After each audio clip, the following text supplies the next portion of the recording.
हम लोग आज आदि लीला चैतन्य चरितामृत के अध्याय 10 को पढ़ रहे हैं। तो अभी तक आपने चैतन्य महाप्रभु रूपी भक्ति वृक्ष के बारे में सुना था। अध्याय 9 में भक्ति का कल्प वृक्ष। अब आज चैतन्य वृक्ष रूपी स्कंद। आपने सुना था कि चैतन्य महाप्रभु ही मालाकार है।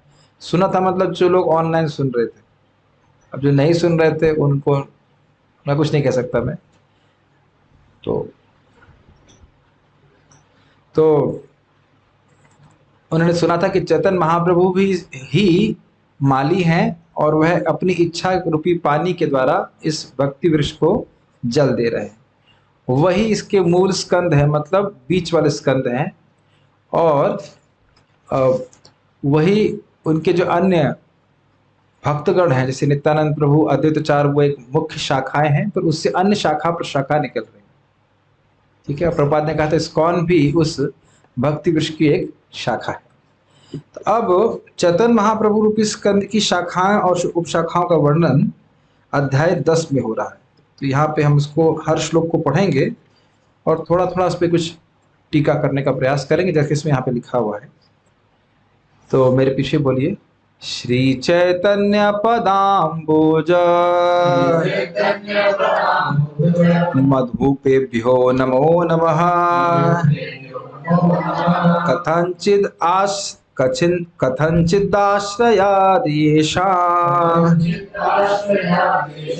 श्वापि तद्गंध भाग भवेत्।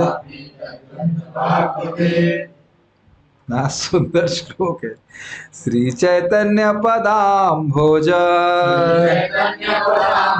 मधुपेभ्य नमो नमः। कथंचिद आश्रयादेशा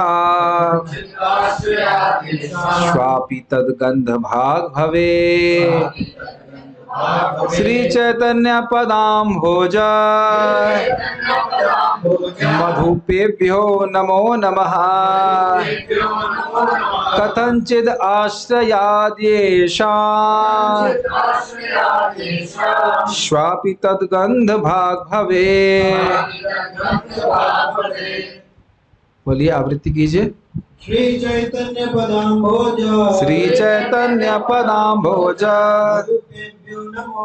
मधुपेभ्यो नमो नमः।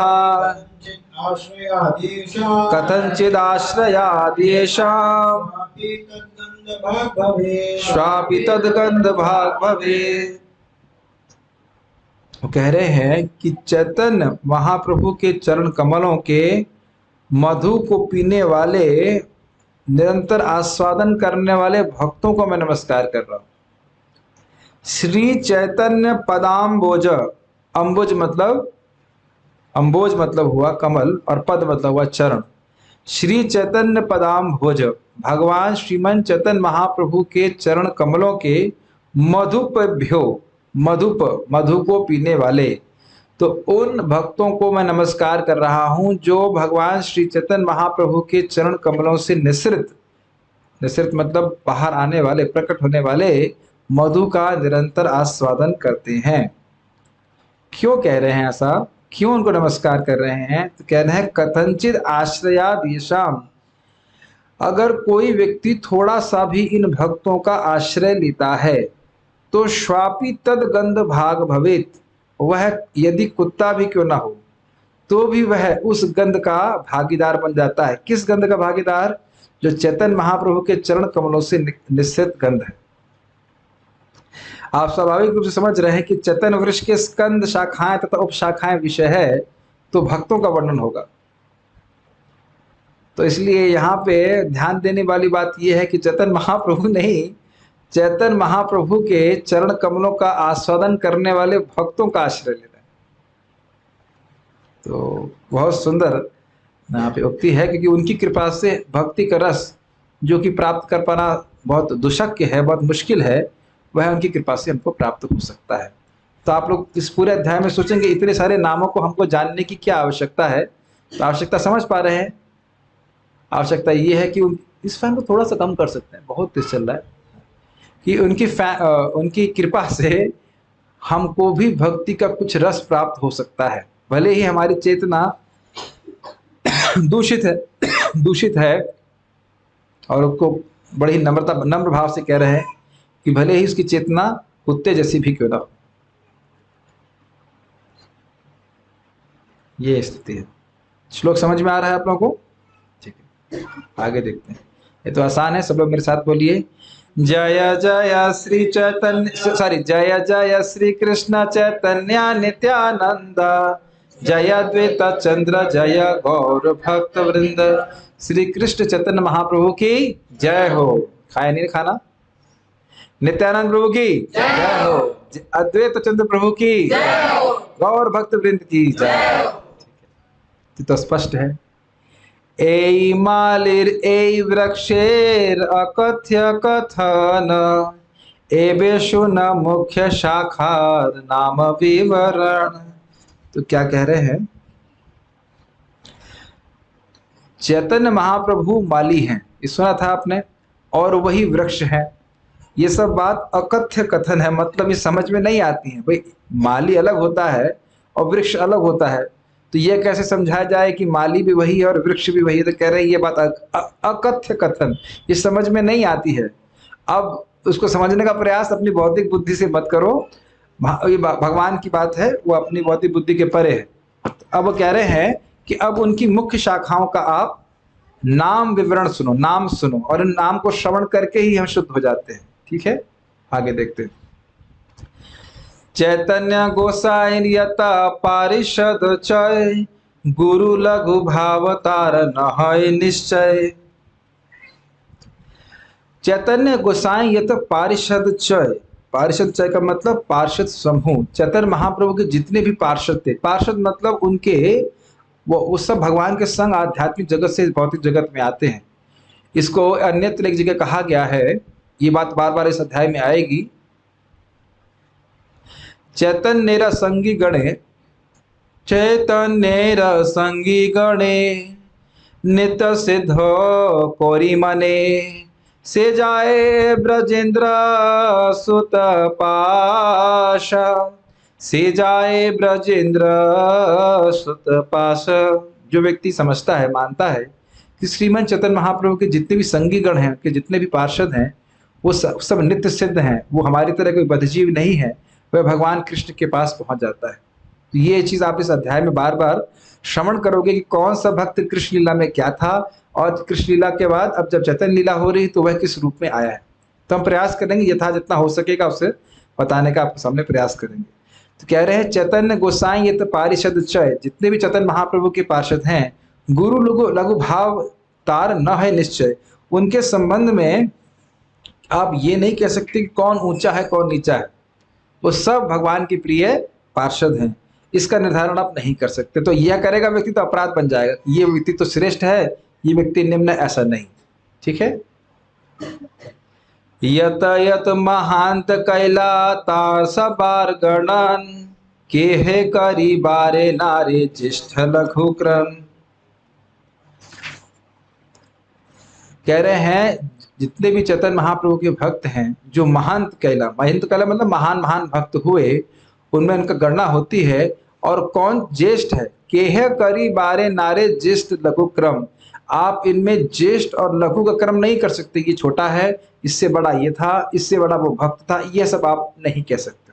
सभी भगवान के नित्य प्रसिद्ध पार्षद हैं। ठीक है, इसीलिए अतएवता सवारे करी नमस्कार, नाम मात्र करी दोष न लभे हमार। तो कह रहे इसलिए मैं ये मत सोचिएगा कि जिस क्रम में बता रहा हूं तो यह उनके श्रेष्ठता का क्रम है। समझ रहे हैं?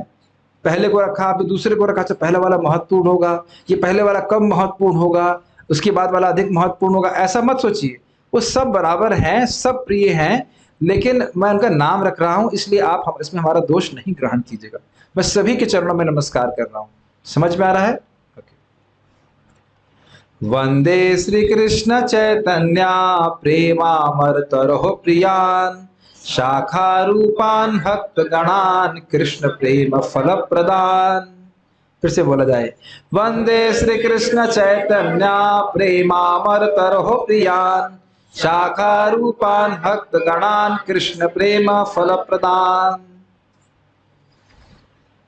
वंदे श्री कृष्ण चैतन्य प्रेम अमर तरहो प्रियान।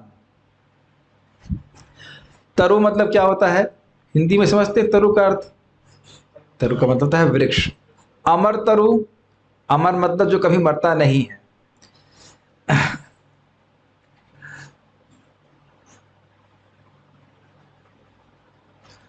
वो कह रहे हैं मैं उन कृष्ण चैतन्य महाप्रभु अमर वृक्ष के प्रिय भक्तों को प्रणाम कर रहा हूं। वंदे श्री कृष्ण चैतन्य प्रेम अमर तरहो प्रियान। आपने भक्ति वृक्ष के बारे में सुना था ना पिछले अध्याय में। वो भक्ति वृक्ष है कौन? श्रीमन चैतन्य महाप्रभु, और वो शाश्वत है, भगवान है। तो कह रहे हैं कि मैं उन श्री कृष्ण चैतन्य महाप्रभु प्रेम के अमर तरु के प्रिय भक्तों को नमस्कार कर रहा हूं। समझ रहे हैं? आपने सुना था कि वह जो पेड़ है, भक्ति वृक्ष रूपी पेड़ है, उसकी शाखाएं प्रशाखाएं कौन है? नित्यानंद प्रभु, अद्वैताचार्य और अन्य अन्य भक्त। तो वह सब भगवान चैतन्य महाप्रभु को अतिशय प्रिय हैं। तो कह रहे मैं उस सबको प्रणाम कर रहा हूं। और फिर कह रहे हैं शाखा रूपान भक्त गणान। तो ये जो प्रिय भक्त गण हैं वो किस रूप में है? शाखा रूप में है। अब शाखा क्या कर रही है? तो कह रहे हैं कृष्ण प्रेम फल प्रदान। समझे? वंदे श्री कृष्ण चैतन्य प्रेमा अमर तरहो प्रियान शाखा रूपान भक्त गणा। तो मैं उन भक्तों को जो चैतन्य महाप्रभु प्रेम के, जो चैतन्य महाप्रभु रूपी अमर प्रेम तरु की शाखाएं हैं, उनको प्रणाम कर रहा हूं। और वो शाखाएं क्या कर रही हैं? कृष्ण प्रेम प्रदान कर रही हैं। सभी प्रचार में लगी हुई हैं। मतलब सारे भक्त जो महाप्रभु के हैं वह महाप्रभु के प्रचार आंदोलन में सहायता कर रहे हैं। ठीक है, प्रभुपाद जी का तात्पर्य आप पढ़ सकते हैं। हम तो कर ओवरव्यू देने का प्रयास कर रहे हैं। आज बहुत अच्छी बात है कि आज स्वयं श्रीवास पंडित, यानी कि जो चैतन्य महाप्रभु में की लीला में आप पंचतत्व में आप बोलते हैं ना, जय श्री कृष्ण चैतन्य प्रभु नित्यानंद श्री अद्वैत गदाधर श्रीवास आदि, श्रीवास आदि। तो श्रीवास ठाकुर जी का आज आविर्भाव दिवस है। तो ये उनके आविर्भाव दिवस पे प्राय यही श्लोक बोला जाता है। तो इसकी थोड़ी आवृत्ति करेंगे, फिर हम आगे बढ़ेंगे। मेरे पीछे बोलेंगे तो अच्छा रहेगा। श्रीवास पंडित और श्री राम, श्रीवास पंडित और श्री राम पंडित, दुई भाई दुई शाखा जगते विदित। और क्या तरीका है इसको बोलने का? हाँ, श्रीवास पंडित और श्री राम पंडित,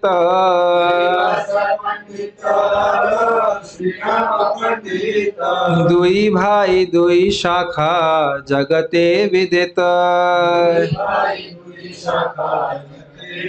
श्रीवास पंडित और श्री राम पंडित,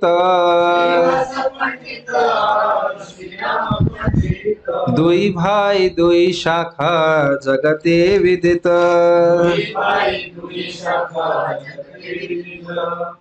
तो चैतन्य महाप्रभु रूपी प्रेम अमर तरु के दो शाखाएं हैं। क्या शाखा है? इनका नाम है श्रीवास पंडित और श्री राम पंडित। ये चार भाई हैं, श्रीवास पंडित, श्री राम पंडित, श्रीनिधि और श्रीपति। तो यहाँ दो भाइयों का नाम रख रहे हैं, श्रीवास पंडित और श्री राम पंडित। श्रीवास पंडित अवतार हैं शिला नारद देव के, और श्री राम पंडित जो हैं वो हैं पर्वत मुनि के। अगर आपको वो कथा याद हो जहाँ पे मृगारी का उद्धार किए थे, एक वो था ना जो व्यक्ति हिरण को काट देता था आधा गर्दन और उसके बाद उसको मरता हुआ छोड़ देता था, तो नारद जी उसका उद्धार किए थे। फिर एक साल बाद नारद जी पर्वत मुनि के संग फिर उससे मिलने के आते। तो नारद जी और पर्वत मुनि मित्र हैं समानतः, मतलब कृष्ण लीला में अपने आध्यात्मिक स्वरूप में। तो यहाँ वो चैतन्य महाप्रभु की लीला में श्रीवास पंडित और श्री राम पंडित के रूप में आए। तो श्रीवास पंडित कौन है? नारद जी, और श्री राम पंडित हैं पर्वत मुनि। उसके बाद यहाँ प्रभुपाद तात्पर्य यही बता रहे हैं कि श्रीवास पंडित गृहस्थ आश्रम में थे, गृहस्थ थे, और उनकी पत्नी का नाम था मालिनी, जो भगवान कृष्ण की धाय समझते हैं, दाई बोलते हैं, नर्स बोलते हैं, जो बच्चे का ध्यान रखती हैं, वह अंबिका का अवतार मानते हैं। यानी गोलोक में जो अंबिका है, जो माता यशोदा को मतलब असिस्ट करती हैं कृष्ण की सेवा करने में, वो उनकी पत्नी है जो मालिनी के रूप में प्रस्तुत हुई। ठीक है, वो कहते हैं कि इन अंबिका ने भगवान कृष्ण को अपने स्तनों से दूध पिलाया था, तो ये मालिनी के रूप में हुई थी। ठीक है, और वृंदावन दास ठाकुर जिन्होंने चैतन्य भागवत लिखा है, उनकी माँ का नाम था नारायणी, जो कि अंबिका की बहन थी। अंबिका मतलब कृष्ण की, अंबिका जो कृष्ण की धाय हैं, उनकी बहन है। वो इस जगत में नारायणी के रूप में है, जो कि वृंदावन दास ठाकुर की माता है। तो ये जो उनकी बहन है वह भी, ये नारायणी जो है भगवान चैतन्य महाप्रभु के उच्चिष्ट प्राप्त करती थी। तो ये सब बातें यहाँ पे बता रहे हैं। आगे पढ़ते हैं। कुछ बात विशेष है कि इन्हीं के घर में श्रीमन चैतन्य महाप्रभु पूरी रात्रि कीर्तन किया करते थे। किनके घर में? श्रीवास पंडित जी घर में।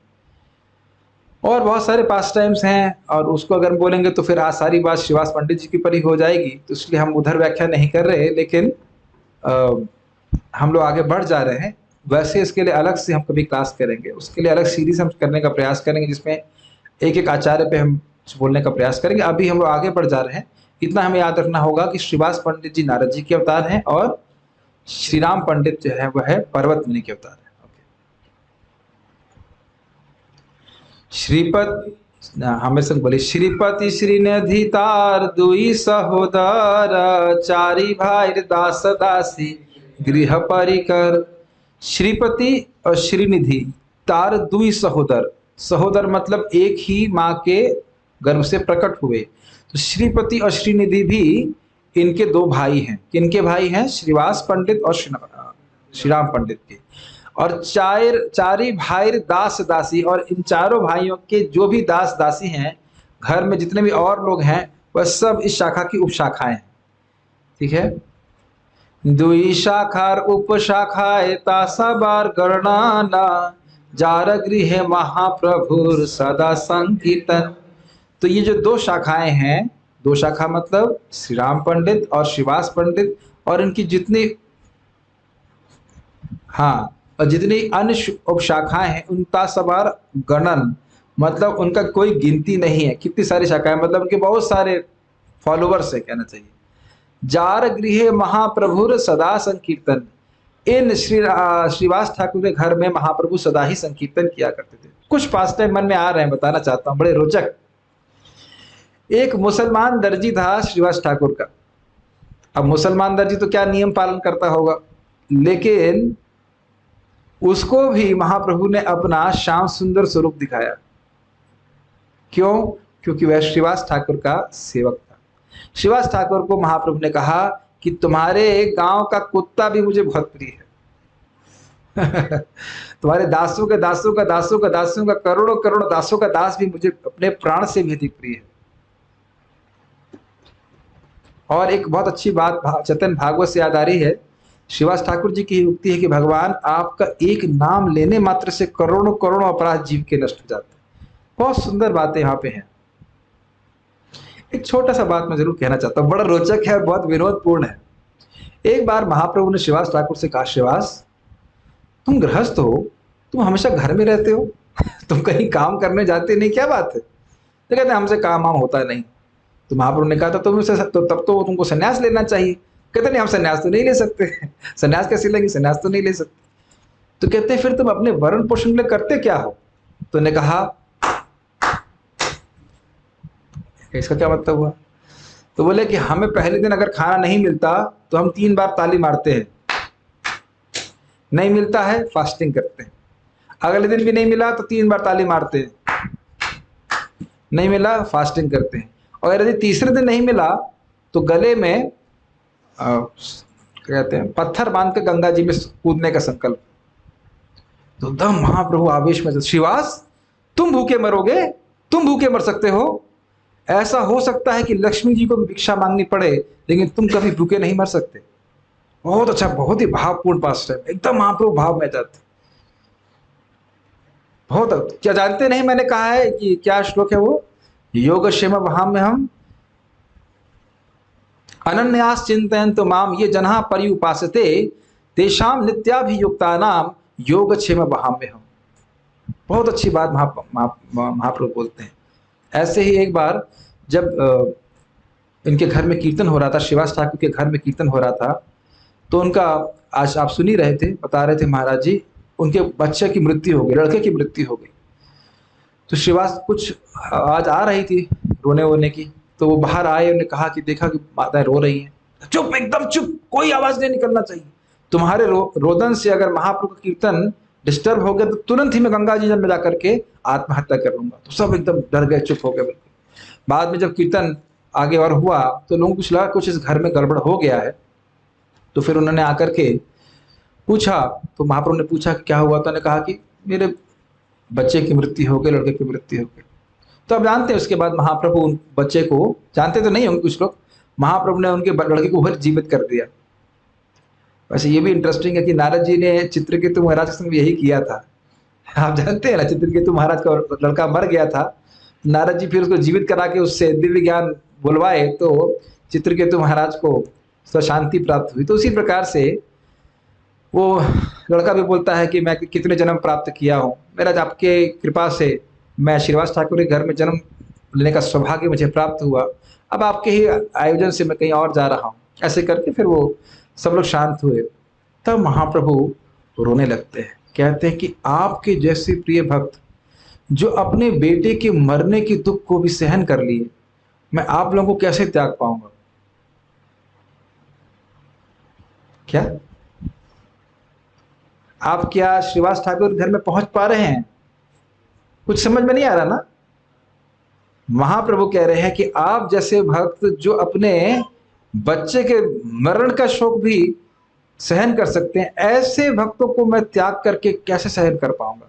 महाप्रभु कहना मतलब सोच रहे थे कि मैं कैसे संन्यास ले पाऊंगा, इतने इतने प्रिय भक्तों को छोड़कर कैसे ले पाऊंगा। बहुत अद्भुत बात है। बड़ा इंटरेस्टिंग है कि एक बार महाप्रभु ने कहा, हमारे गुरु महाराज क्लास दे रहे थे, कह रहे थे, महाप्रभु ने कहा तुम लोग क्या रात पे टाइम वेस्ट करते हो, रात में भी हम लोग संकीर्तन करेंगे। तो महाप्रभु के भक्तों ने कहा हरि बोल। तो भगवान हमारे महाराज बोले, अगर महाप्रभु ने आपसे ये कहा होता तो आप हरि बोल नहीं बोलते। अब कहते रहे दिन में भी जप करो और रात में भी कीर्तन करो। एक हमारे महाराज जी, क्या नाम था उनका याद नहीं आ रहा, बहुत अच्छा वो टीका कहे कि महाप्रभु की लीला में भाग लेने के लिए निश्चित रूप से आपको आध्यात्मिक शरीर चाहिए। समझे क्यों? दिन में भी कीर्तन करो, रात में भी कीर्तन करो, फिर दिन में करो, फिर रात में करो, ये शरीर तो झेल ही नहीं सकता है, इतना मर जाएगा, है कि नहीं। लेकिन वो कह रहे हैं इस प्रकार से वहां पे संकीर्तन हुआ करता। तो बहुत सारे पास टाइम है चैतन्य महाप्रभु के, शिला श्रीवास ठाकुर के। एक बहुत महत्वपूर्ण बात हम, हाँ एक और, हाँ महाप्रभु का अभिषेक हो रहा था श्रीवास ठाकुर के घर पे। तो इनके यहाँ पे एक दासी थी, जो श्रीवास ठाकुर की दासी थी, जैसे आप यहाँ देख ही सकते हैं, दास इत्यादि सभी उस शाखा में आ रहे हैं। उसका नाम था दुखी, और वह गंगा जल लेके आ रही थी मटके में, स्वयं अभिषेक नहीं कर रही थी। लेकिन ध्यान दीजिए, अनुगत्य, श्रीवास ठाकुर का अनुगत्य। तो इसलिए महाप्रभु की तुरंत कृपा उनके ऊपर हुई और उनका इसका नाम क्या है? इसका नाम दुखी है।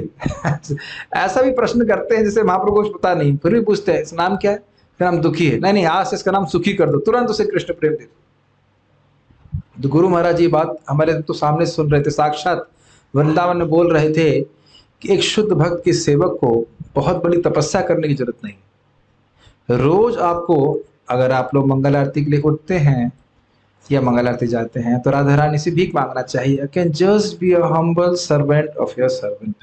मैं आपके दासों के दास की भावना में हमेशा रहूं और कोई तपस्या करने की जरूरत नहीं।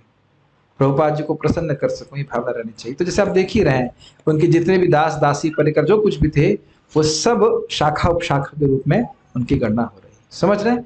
मैं तो कुछ अंश ही बोल रहा हूँ श्रीवास ठाकुर जी के बारे में, तो पूरे चैप्टर के चैप्टर हैं चैतन्य भागवत में, तो समय होगा तो कभी वहां पे अन्यत्र चर्चा करेंगे। चारी भाई सवंश करे चैतन्य सेवा, गौरचंद्र बिना नहीं जानी देवी देवा। तो चारी भाई का नाम याद हुआ आपको? श्रीवास ठाकुर, श्रीवास पंडित, श्री राम पंडित, श्रीनिधि और श्रीपति सब वंशे करे चैतन्य सेवा, पूरे वंश के साथ चैतन्य महाप्रभु की सेवा कर रहे। ऐसा नहीं कि खाली 4 ही भाई सेवा कर रहे हैं बाकी नहीं कर रहे, सब पूरा पूरा वंश, पूरा पूरा दास दासी सब सेवा कर रहे हैं। गौरचंद्र बिना नाही जानी देवी देवा, भगवान चैतन्य महाप्रभु के अलावा उन्हें कोई और किसी देवी देवता को वो नहीं जानते। प्रभुपाद जी बहुत सुंदर बात एक श्रीला नरोत्तम दास ठाकुर जी के यहाँ कोट कर रहे हैं, कह रहे हैं अन्य देवाश्रय नाई तुम्हारे कहिनो भाई, यही भक्ति परम कारण। कह रहे हैं कि यदि कोई शुद्ध भक्त बनना चाहता है तो उसे अन्य देवी देवताओं का आश्रय नहीं लेना चाहिए। इसका अर्थ ये नहीं है कि वो देवी देवताओं का सम्मान नहीं करता है, ये बात नहीं बोल रहे, लेकिन आश्रय नहीं लेते। पूजा सेवा जो कुछ भी है वह कृष्ण की ही करते हैं, तब हमें शुद्ध भक्ति प्राप्त होती है। ठीक है, ओके। अब दूसरी शाखा का वर्णन है। आचार्य रत्न नाम धरे बड़ एक शाखा, तार परिकर तारा शाखा उपशाखा। आचार्य रत्न नाम के एक नाम जिसका रखा गया था, धरा गया था, रखा गया, वह भी एक बड़ी शाखा थी। और उनके परिकर, परिकर मतलब उनके पार्षद भी शाखा और उपशाखा के रूप में विस्तारित हुए। ठीक है। आचार्य रत्नेर नाम श्री चंद्रशेखर, जार घरे देवी भावे नाचिला ईश्वर। ये बड़ा सुंदर है। कह रहे आचार्य रत्न को श्री चंद्रशेखर आचार्य भी कहा जाता है। जार घरे, जिनके घर में देवी भावे नाचिला ईश्वर, शक्ति के रूप में, देवी के रूप में ईश्वर श्रीमन चैतन्य महाप्रभु नृत्य किए। अब आप उसको सुनिए, बहुत ही सुंदर लीला है। श्रीमन चैतन्य महाप्रभु की इच्छा हुई कि मैं श्रीमन चैतन्य महाप्रभु नहीं कहना चाहिए, निमाई पंडित कहना चाहिए, कि गृहस्थ आश्रम की बात है। तो उनकी इच्छा हुई कि हम ड्रामा करेंगे। उन्हें कहा कि मैं लक्ष्मी का रूप बना के नृत्य करूंगा, ड्रामा करूंगा, लेकिन वही व्यक्ति आ सकता है जिसकी इंद्रियां संयमित हो। बहुत सुंदर बोले, जिसकी इंद्रियां संयमित नहीं है वो नहीं आ सकता। तो अद्वैताचार्य ने कहा कि मैं तो नहीं आ सकता, मेरी इंद्रिय संयमित नहीं है। इतना विनोद है, इतना विनोद है। अद्वैताचार्य जी कहते हैं मेरी इंद्रिय संयमित नहीं है, मैं नहीं आ सकता। श्रीवास ठाकुर जी भी कहते ना, मेरी भी इंद्रिय संयमित नहीं, मैं भी नहीं आ सकता।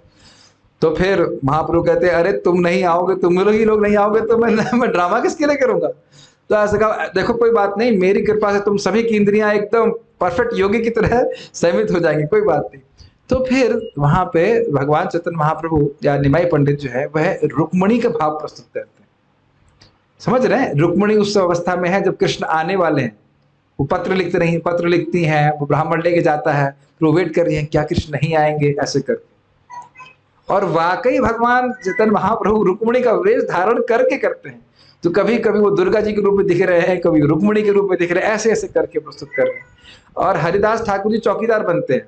आप भी हंसोगे ना जब भी आप सोचेंगे हरिदास ठाकुर जी मतलब गंभीर भक्त, हरे कृष्ण ऑब्वियसली बहुत अच्छे से माला करते हो, स्वाभाविक रूप से गंभीर तो है ही, लेकिन उस लीला में वो चौकीदार बने। और उसके बाद वो कहते हैं सब लोग को सावधान, सभी लोग ठीक से सुनेंगे, शांति रहेंगे, ऐसे करके बोल रहे हैं। तो बड़ा ही चैतन्य महाप्रभु की लीला बड़ी रोचक है। चैतन्य भागवत में आप पढ़ सकते हैं। तो वहां कह रहे हैं ये सब लीलाएं श्रीमान चंद्रशेखर आचार्य जी के घर में हुई थी। वहां पे देवी भाव में भगवान चैतन्य महाप्रभु नृत्य किए। तो प्रभुपाद तात्पर्य में कह रहे हैं कि जितने भी महाप्रभु के संबंध में लीलाएं हैं, नाटक है, वो भक्तों के द्वारा होना चाहिए। ये जो बाहर के लोग होते हैं उनका नाम वो रख रहे हैं, क्या है, यात्रा दले नारद। वो भले नारद बन रहा है ड्रामा में, लेकिन उससे कोई भगवान के प्रति भाव नहीं है, तो उस कारण से वह भगवान की भक्ति उससे प्रस्तुत नहीं कर सकता। वस्तुतः नाटक बहुत सशक्त तरीका है प्रचार करने का, लेकिन वो भक्तों के द्वारा होना चाहिए। प्रभुपाद जी अन्यत्र अपने जीवन के बारे में बताते हैं कि वह जीवन में एक ही नाटक किए, और वो क्या बने थे, अद्वैताचार्य बने थे, है ना, अद्वैताचार्य बने थे कॉलेज के समय में। और के इतना सुंदर अभिनय किए, वो करते करते बिल्कुल मूर्छित हो गए थे ऐसे। और क्या उसके बाद में और 1 साल बता रहे थे, 1 साल लगा, उनके जो डायरेक्टर ने 1 साल तक मेहनत कराई, तब जाकर के उन्होंने महाप्रभु की कुछ लीला पे वो नाटक किए। क्या उसके बाद में कभी कोई नाटक नहीं किया। ऐसा था, ठीक है। तो चंद्रशेखर, अब आप यहाँ पे एक और चीज देखेंगे, जैसे जैसे भक्तों का नाम आएगा उनके बारे में कुछ विशेष बात भी कही जाएगी। क्या वो सेवा करते थे ये बताया जाएगा, ये कुछ विशेष बात। अब देखिए बहुत अद्भुत भक्त के बारे में बात बोल रहे हैं। पुंडरीक विद्या निधि बड़ शाखा जानी, जार नाम लैया प्रभु कांदिला अपनी।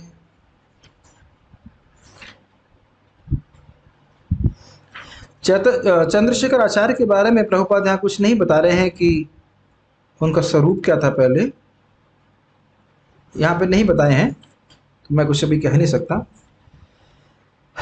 पुंडरीक विद्यानिधि एक बड़ी शाखा जानो, जिनका नाम लेकर प्रभु कांदिला अपने, भगवान चैतन्य महाप्रभु स्वयं रोए थे। अब ये पुंडरीक विद्यानिधि कौन है? पुंडरीक विद्यानिधि श्रीमती राधा रानी के पिता यानी कि वृषभानु जी के अवतार है। तो महाप्रभु उनके लिए कैसे चिल्लाए थे, बापा पुंडरीक बापा, तो समझ नहीं पा रहे थे लोग किसको बुला रहे हैं। तो फिर कहने लगे कि बाद में फिर पुंडरीक विद्यानिधि आते हैं। एक छोटा सा पास टाइम, बहुत सुंदर। आप लोग इंग्लिश अगर जानते हैं तो चैतन्य भागवत जरूर पढ़ना चाहिए, अनुवाद किया है बहुत। और अनुवाद किसने किया है? पुंडरीक विद्यानिधि प्रभु ने। प्रभुपाद जी के शिष्य हैं पुंडरीक विद्यानिधि। एक बहुत सुंदर पास टाइम आपको सुनाऊंगा। पुंडरीक विद्यानिधि जब महाप्रभु पुरी में रहते थे तो पुंडरीक विद्यानिधि और स्वरूप दामोदर, आपको पता है ना स्वरूप दामोदर महाप्रभु के अंतरंग पार्षद थे पुरी में, तो ये दोनों मित्र थे। एक बार पुंडरीक विद्यानिधि और स्वरूप दामोदर जगन्नाथ जी के दर्शन करने के लिए गए। तो उस समय ओढ़न षष्ठी थी, ओढ़न षष्ठी जानते होंगे, उसमें जगन्नाथ जी को माण लगा हुआ वस्त्र पहना जाता है ना। हाँ, सर्दी की शुरुआत में अब माण लगा हुआ वस्त्र अपवित्र होता है। तो पुंडरीक विद्यानिधि सोचने लगे, अरे भगवान को इस प्रकार का माण लगा हुआ वस्त्र पहना रहे, तो अच्छी बात नहीं है। तो स्वरूप दामोदर जी से कहते हैं, भाई भगवान को माण लगा वस्त्र पहना रही है तो अपवित्र होता है। और फिर तो स्वरूप दामोदर जी कहे कि अरे भगवान तो ब्रह्म है, भगवान तो शुद्ध है, उन्हें क्या फर्क पड़ता है। तो फिर उन्हें ऐसे मजाक में बोला, तो उनके सेवक भी ब्रह्म है, वो उसको धारण कर लेते हैं, जो भगवान का प्रसाद है उसको धारण कर लेते हैं, ऐसे वो तो वो पवित्र नहीं होते हैं, ऐसा कुछ इस भावना में उन्होंने कहा। फिर लोग हंसने लगे और चले गए। रात में जगन्नाथ जी और बलदेव जी आए स्वप्न में और बोले, तुमको मेरे सेवकों पे आक्षेप करने की क्या जरूरत थी। उनको थप्पड़ मारना शुरू किया, धम धम धम धम। और फिर पुंडरीक विद्यानिधि कहते हैं, अरे बाप, यही शब्द है, बाप छोड़ दीजिए, अभी मेरे को क्षमा करूं। तो क्षमा करी और थप्पड़ भी मार रहे हैं जगन्नाथ जी और मुस्कुरा भी रहे हैं। खूब हंस रहे दोनों भाई, थप्पड़ मार रहे हैं लेकिन मुस्कुरा भी रहे। तो फिर उनका स्वप्न टूटता है तो उनके गाल सूज जाते हैं, तो 15 दिन तक बाहर नहीं आते पुंडरीक विद्यानिधि। लेकिन समझना होगा कि ये बहुत विशेष बात है कि नहीं, जगन्नाथ जी किसी को थप्पड़ मार रहे हैं, ये बहुत विशेष बात है। एक और बहुत सुंदर पास टाइम है कि वे गंगा जी में स्नान नहीं करने जाते थे, क्योंकि देखते थे दिन में, क्योंकि देखते थे कि लोग सब गंगा जी में थूक रहे हैं या गंगा जी का अपमान कर रहे हैं, तो उनको बहुत दुख लगता था। रात्रि में जाकर के स्नान करते थे, ऐसा पर मतलब गंगा जी का दर्शन करने जाया करते थे। एक बार ऐसे और भी हुआ, एक भक्त की बड़ी सुंदर लीला है, इनकी बड़ी अद्भुत लीला है। पूरा एक चैप्टर है ग्लोरीज ऑफ शिला पुंडरीक विद्यानिधि। कितने लोगों को अंग्रेजी आती है? मैं कस्टमर ढूंढ लूं, अभी कोई नहीं बोलेगा, सब कहेंगे मैं पढ़ना ही नहीं आता प्रभु जी, तो हिंदी नहीं पढ़े, आप अंग्रेजी की बात कर रहे हैं। रवि प्रभु, डू यू अंडरस्टैंड इंग्लिश? हाँ समझते हैं, ठीक है। तो अब आप पेमेंट कर दीजिए, आपको चैतन्य भागवत सेट अगली बार ले आया जाएगा, ठीक है कि नहीं? Your wife also understands English? अच्छा, so at least one set you should have, is it not? Okay. अच्छा, एक इंटरेस्टिंग बात है, ये सारे अभी तक जितने भी भक्त हैं ना, इनमें से ब्रह्मचारी कोई नहीं आया। तो आप ये नहीं कह सकते मैं गृहस्थ हूं तो महाप्रभु का भक्त नहीं बन सकता। जो बड़ी बड़ी शाखाएं हैं सब तो गृहस्थों से निकल रही है, अभी तक कोई ब्रह्मचारी नहीं आया है, तो हम लोग तो बाहर है। तो आप ये नहीं कह सकते हम गृहस्थ आश्रम में है तो ये है वो है, हम भक्ति कैसे करें? ठीक है, इसको म्यूट नहीं कर सकते अपने बच्चे को। मैं आज भक्तों से यही बोल रहा था कि काश ऐसा होता कि गृहस्थों के बच्चे मोबाइल फोन की तरह होते, इतने बजे लगा दो, इतने बजे अलार्म सेट कर दो, उतने बजे जगह, उतने बजे बोले तो बहुत अच्छा होता ना, लेकिन ऐसा होता नहीं है। ये अलार्म अपने आप ही बजता है, अपने आप ही चुप होता है, क्या कर सकते। कोई बात नहीं, हम पास टाइम क्या सुना रहे थे, हम थोड़ा मस्ती करने लगे। पुंडरीक विद्यानिधि के बारे में क्या बता रहे थे हम? एक आपको बताया जगन्नाथ जी का पास टाइम, एक बताया आपको गंगा जी का, हाँ एक ही बहुत प्रसिद्ध पास टाइम है, बहुत प्रसिद्ध है और ये बहुत अच्छा है। किस प्रकार पुंडरीक विद्यानिधि गदाधर पंडित के गुरु बने। गदाधर पंडित बचपन से ही विरक्त थे, ब्रह्मचारी रहे पूरा जीवन, और वो राधा रानी के अवतार है, ठीक है, राधा रानी और ललिता जी के सम्मिलित अवतार है।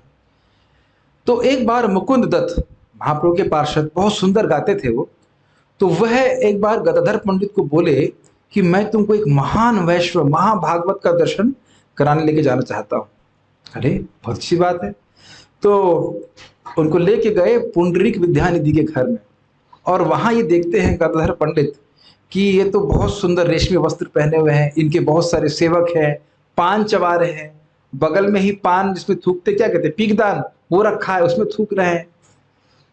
तो गदाधर पंडित जी के मन में संशय हो गया, भाई महाभागवत, और महाभागवत तो मतलब महाविरक्त तो होना चाहिए, तो ये तो बिल्कुल महाभोगी लग रहे हैं, तो समझ में नहीं आई उनको बात। तो मुकुंद दत्त जो है वो समझ गया कि इनके मन में क्या चल रहा है, तो उन्होंने वो श्लोक बोला, अहो बकीयम स्तन कालकूटम जिघांसया अप्येद साधवी लेभे गतिम धाते उचिताम ततोन्यम कम वा दयालुम शरणम ब्रजेमा। जैसे ही ये श्लोक बोला, बस पुंडरीक विद्यानिधि की पूरा बाह्य चेतना एकदम लुप्त हो गई, पूरे अपने कपड़े फाड़ दिए, लौटने लग गए, वो जितने बर्तन थे इधर फेंका उधर फेंका। तब गदाधर पंडित को समझ में आया कि अरे ये तो महाभागवत है, हमने भी, मैं भी ये श्लोक बोला और आपने भी श्लोक बोला, कुछ तो नहीं हो रहा है ना। कुछ तो, हाँ ठीक है, अच्छा लग रहा है बस इतना है ना। और देखने में क्या लग रहे हैं, महान भोगी लग रहे हैं देखने में।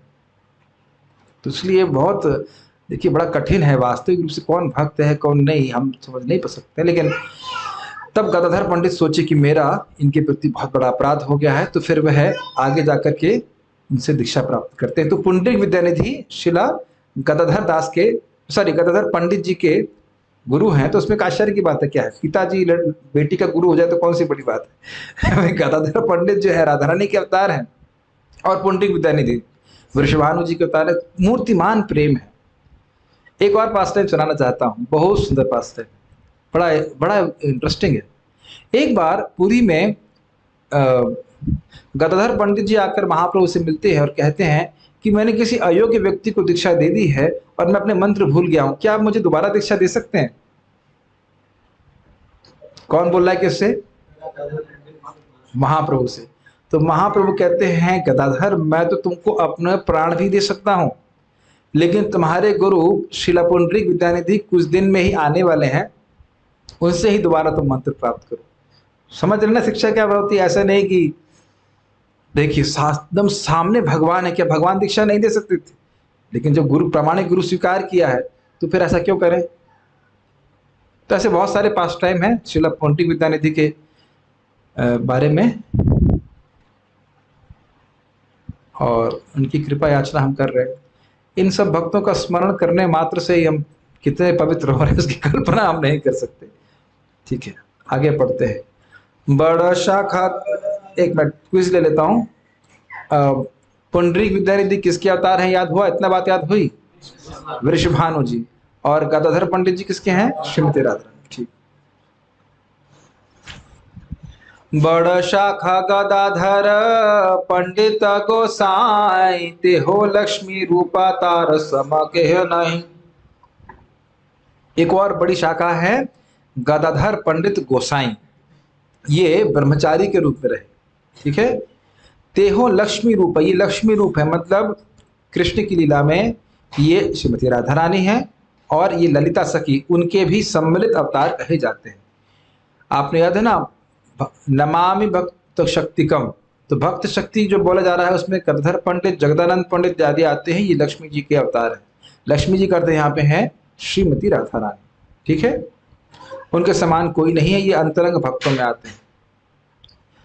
तारा शिष्य उपशिष्य तारा उपशाखा ए मत सभ शाखा उपशाखार लेखा।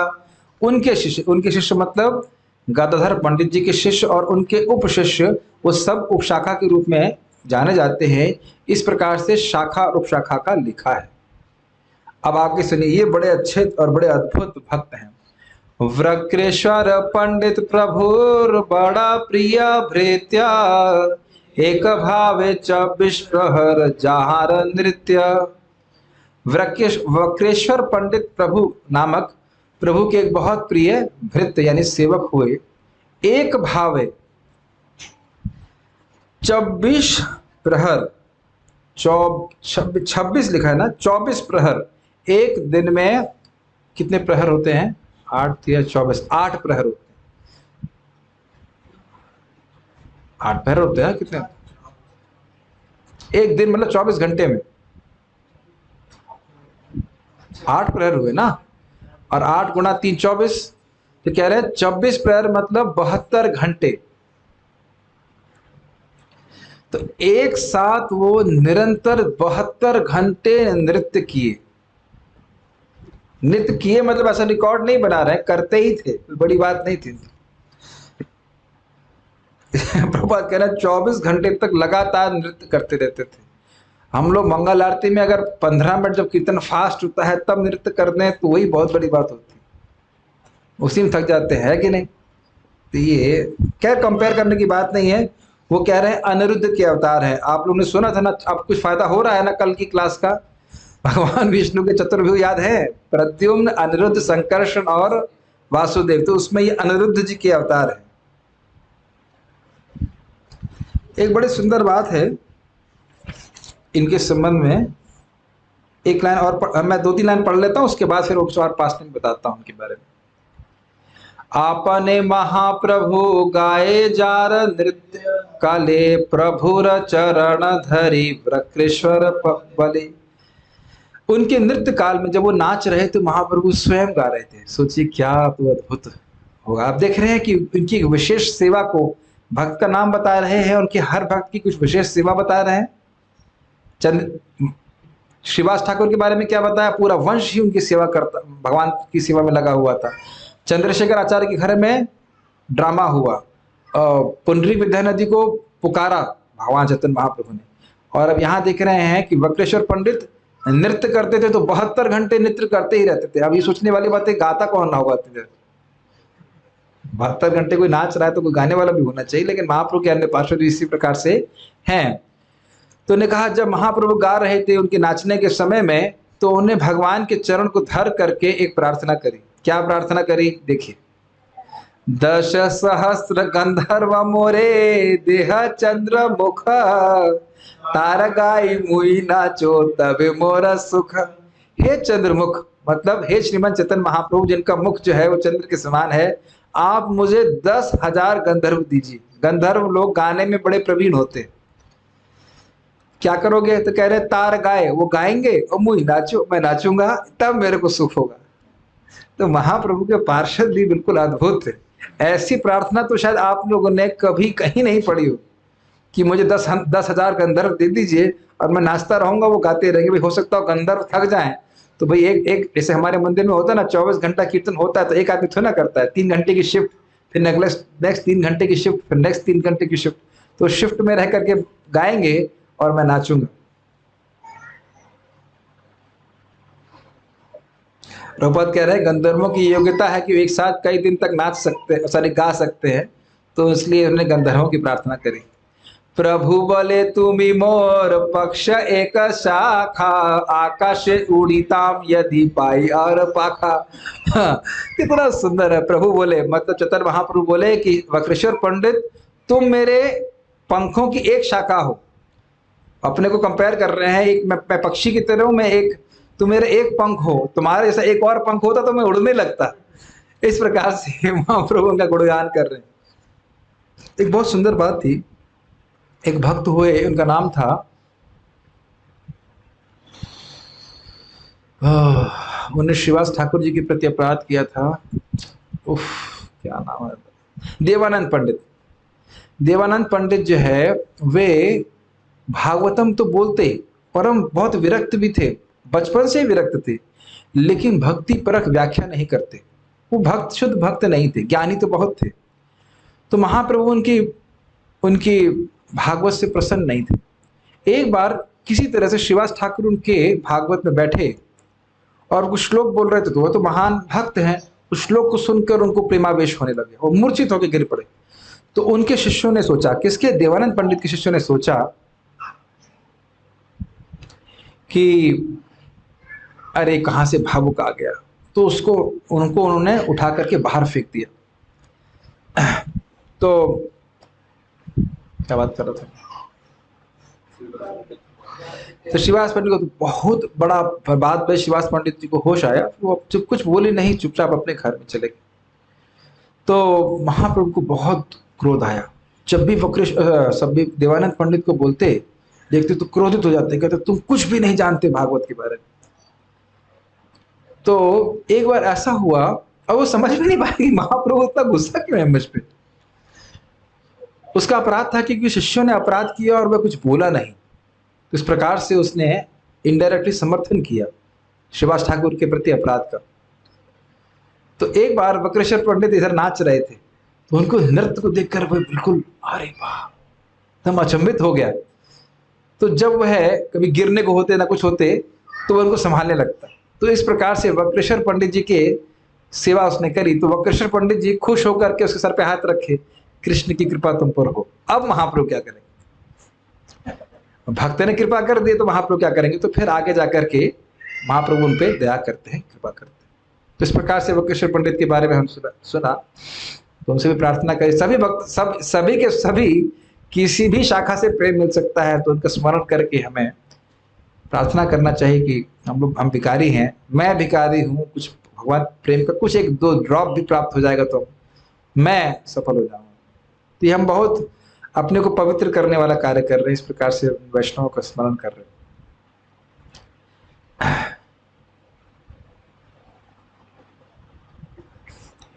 पंडित जगदानंद प्रभुर प्राण रूप, लोके ख्यात ये हो सत्य भामार स्वरूप। जगदानंद पंडित प्रभु के प्राण स्वरूप थे। प्रभु मतलब श्रीमन चैतन्य महाप्रभु के। लोक में ख्याति है कि वह सत्यभामा के स्वरूप थे। सत्यभामा जान रहे हैं ना, भगवान की 8 मुख्य पटरानियां हैं, रुक्मणी, सत्यभामा, जाम्बवती, सत्या, लक्ष्मणा नहीं, एक और अब मैं भी याद नहीं आ रहा एकदम से, कालिंदी और भी हैं, याद नहीं आ रहा एकदम से। तो उसमें सत्यभामा जो है उनका स्वभाव कैसा है, वो मान करती हैं, कृष्ण से झगड़ा भी करती हैं। उसे कहते हैं वामा स्वभाव और दक्षिणा। वामा स्वभाव की है वो, श्रीमती राधा रानी का विस्तार है। तो वो कृष्ण से झगड़ा करती। रुक्मणी के लिए अगर वो एक क्या नाम था उसका, पुष्प का नाम था क्या, पारिजात लेके आए, एक पुष्प लेके आए तो उनका अच्छा मेरे लिए लेके आए तो मान कर जाएंगे कृष्ण की। तो कृष्ण कह रहे तुम मुझसे मेरी सबसे प्रिय पत्नी हो, मैं तुम एक फूल नहीं, मैं तुमको पूरा पेड़ लगा दूंगा। तो इसीलिए भगवान स्वर्ग में सत्यभामा को लेके गए थे, पहले नरकासुर को मारा, फिर सत्यभामा को वहां लेके गए, फिर वहां से पूरा पेड़ लेकर के आए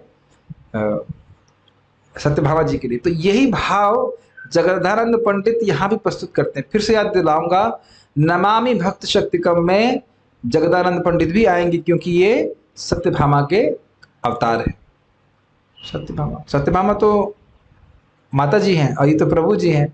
हाँ ठीक है, तो सत्यभामा मतलब कृष्ण लीला में उनकी पत्नी है, लक्ष्मी है, लेकिन यहाँ पे वह जगदानंद पंडित के रूप में आए। तो कई बार ऐसा होता कि महाप्रभु संन्यास लिए हुए थे, तो वह वैराग्य का पालन करते, विरक्ति का त्याग का पालन करते, और जगदानंद चाहते कुछ सुख दे सके, शरीर से कुछ उनको सुख दे सके, और महाप्रभु तुरंत बार बार रिजेक्ट करते। और ये अंत लीला में खूब आया है, बहुत रसमय है, बहुत अच्छा। मैं जब बोल रहा हूँ, मैं लीला का स्मरण हो रहा तो बहुत आनंद हो रहा है, बहुत अच्छा है। ठीक है, देखिए, प्रीते करीते चाहे प्रभुर लालन पालन, वैराग्य लोक भय प्रभु न माने कखन। प्रीति करीते चाहे, प्रेम करने के कारण प्रभु का लालन पालन करना चाहते थे। चैतन्य महाप्रभु सन्यासी थे, लेकिन जगदानंद पंडित चाहते थे कि उनका लालन पालन हो, कुछ सेवा सुख स्वीकार करें। वैराग्य लोक भय प्रभु ना माने कखन। कखन मतलब कभी कभी चैतन्य महाप्रभु स्वीकार नहीं करते थे, उनसे डरते थे, जानते थे कि अगर मैं जगदानंद की बात नहीं स्वीकार करूंगा तो खाना बंद कर देगा। लेकिन कभी स्वीकार करते और कभी नहीं स्वीकार करते, इस प्रकार से रहता है। बहुत अच्छा है। दुई जने खटमटी लगाए कोंदल, तारा प्रीतिर कथा आगे कही बेसकल। इन दोनों के बीच में जो खटमटी, खटमटी का मतलब है छोटी छोटी बातों पे लड़ना, तो ये लड़ते थे। लगाए कोंदल मतलब कोंदल लगातार होता ही रहता था, कोई छोटी छोटी बात पे झगड़ा करते थे, लेकिन ये सारी प्रीति कथा है। इस जगत में जो छोटी मोटे झगड़े होते हैं वो प्रीति की वजह से नहीं होते। आगे कथा आगे कहीं बे सकल, इन सारी कथाओं के, यानी कि जगदानंद पंडित और चैतन्य महाप्रभु के बीच में जो कुछ छोटा मोटा जो झगड़ा प्रीति वाले कलह होती थी, उसके बारे में आगे बताऊंगा। पहले लेकिन मैं यहाँ आपको अभी बता रहा हूँ कुछ। एक बार जगदानंद पंडित, चंदन समझते हैं आप लोग? चंदन, चंदन को से तेल निकाला जाता है, जानते हैं आप लोग चंदन का तेल? एटलीस्ट सुना होगा, मैंने भी कभी ना तो लगाया है ना कभी देखा है, लेकिन पास्ट टाइम इस प्रकार से है। तो उसको घिस करके बहुत मुश्किल से, पता नहीं कैसे निकाले होंगे, बहुत परिश्रम करके जगदानंद जी चंदन का तेल लेके आए। कहाँ से? नवदीप से लेके आए। अब वो है गोविंद, जो कि श्रीमान चैतन्य महाप्रभु के पर्सनल सेवक हैं, तो उनको कहे कि आप ये चंदन का तेल महाप्रभु के मस्तक पे लगा दीजिएगा, उनका मस्तक ठंडा रहेगा। ये सत्य बात है, चंदन के तेल से ठंडक आती है। तो जब वो आए इस प्रकार से देने के लिए, तो महाप्रभु क्रोधित हो गए। कहने लगे, चंदन का तेल दे रहे हो, क्या सोचेंगे लोग? मैं सन्यासी हूँ, चंदन का तेल जो है ये मैं लगाऊंगा तो लोग मेरे के बारे में क्या सोचेंगे, कैसे मैं इसको इस्तेमाल कर सकता हूँ? अच्छा होगा कि इसको जगन्नाथ जी के जो अर्पित दीपक होते हैं वहां उसका उपयोग किया जाए। एक दो दिन बीत गया, फिर जगदानंद जी पूछे, क्या महाप्रभु ने वो चंदन का तेल स्वीकार किया? नहीं। तो फिर उनको बोले कि देखिए, बार बार जगदानंद जी पूछ रहे हैं कि आपने स्वीकार किया कि नहीं किया, मैं कब तक झूठ बोलूंगा, कब तक इस प्रकार से उनको मना करूंगा? तो महाप्रभु आए जगदानंद के पास। जब जगदानंद जी के घर पे आके, देखो जगदानंद, मैं सन्यासी, मैं चंदन का तेल उपयोग नहीं कर सकता, मैंने सुना है कि तुम चंदन का तेल लेके आए हो, अच्छा होगा तुम जगन्नाथ जी को उसे अर्पित कर दो। कौन चंदन का तेल लाया है? कौन लेके आया? मैं तो नहीं लेके आया हूँ। कौन लेके आया? मैं नहीं लेके आया।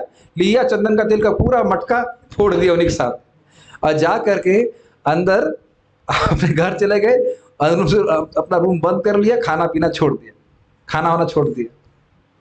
3 दिन तक कुछ नहीं खाए। फिर महाप्रभु जब उनके घर पे जाते हैं, कहते हैं, बाहर से आवाज दी, जगदानंद मेरे लिए खाना बनाओ, मैं जा रहा हूँ, स्नान करके आऊंगा, खाना रेडी कर लेना। तुरंत जगदानंद थोड़ा स्नान वान रेडी करे और बहुत अच्छा प्रसाद बना। फिर महाप्रभु प्रसाद ग्रहण करते हैं और फिर जगदानंद से कहते हैं, क्रोध में तुम खाना और अच्छा बनाते हो। इस प्रकार से बोलते हैं। तो खूब अच्छे से जगदानंद खिलाए, और उस दिन डबल ट्रिपल खिलाए, और महाप्रभु चुपचाप खा रहे हैं। कहते हैं, अगर अब मैं अभी गुस्सा करके अब रुक गया तो फिर नहीं खाएगा, फिर गुस्सा हो जाएगा। बहुत सुंदर लीला, इसीलिए बोला चैतन्य चरितामृत बहुत सुंदर पास टाइम से। तो फिर जगदानंद को बोलते हैं, ठीक है अब तुम मेरे सामने खाओ।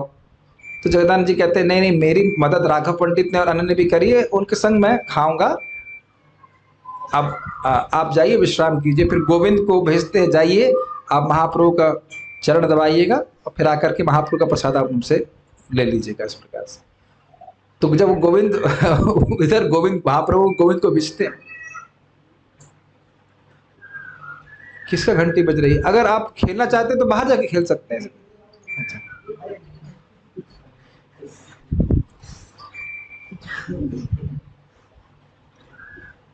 तो गोविंद को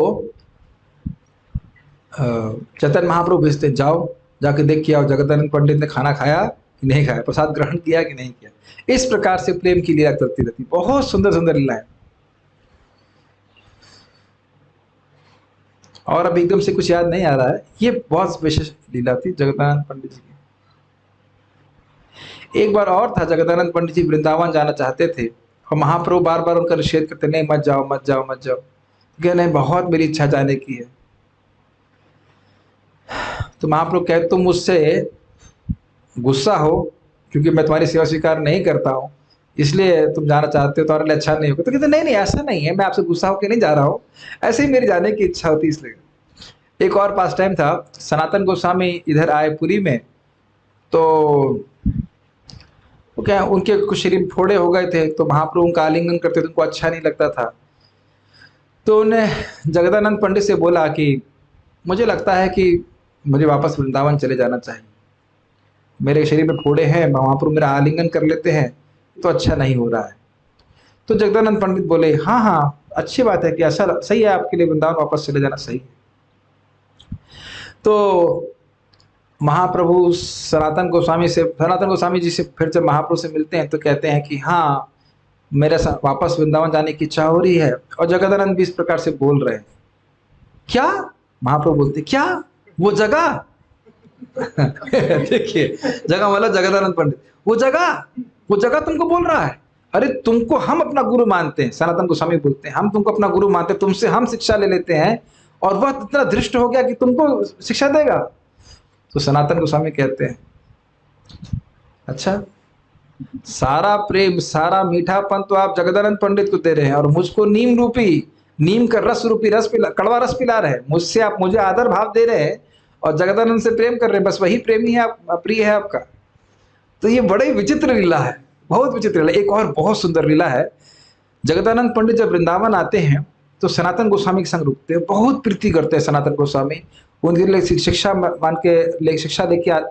भिक्षा लेके आते हैं और उनके लिए व्यवस्था करते हैं, बहुत सुंदर। एक बार जगदानंद के प्रेम की परीक्षा लेने के लिए सनातन गोस्वामी ने कुछ किया। सनातन गोस्वामी परम विरक्त थे, लेकिन एक सैफरन, जैसे मेरा ये कपड़ा देख रहे सैफरन कहते हैं, सैफरन कपड़े को अपने माथे में बांध लिया। तो उस दिन जगदानंद जी कुकिंग कर रहे थे, कुकिंग में बहुत श्रेष्ठ थे, बहुत प्रवीण थे कुकिंग करने।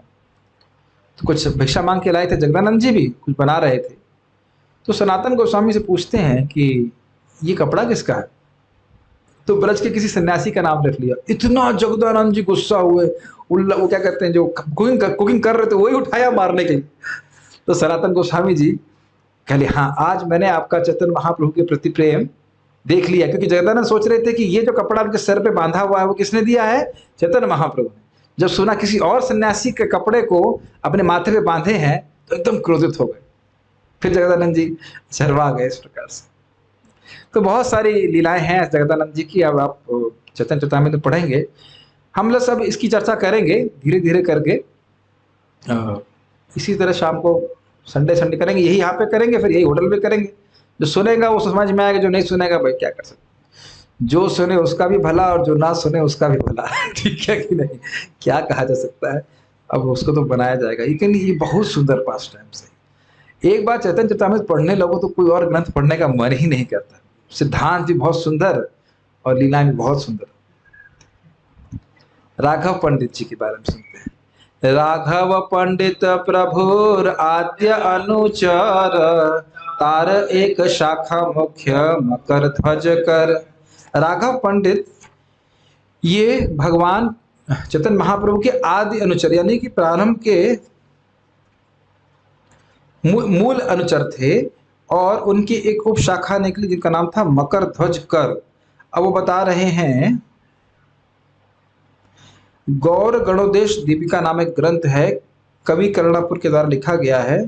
तो कह रहे हैं कि राघव पंडित पहले भगवान कृष्ण की लीलाओं के समय व्रज में धनिष्ठा नाम की गोपी थी। कुछ नाम याद हुआ?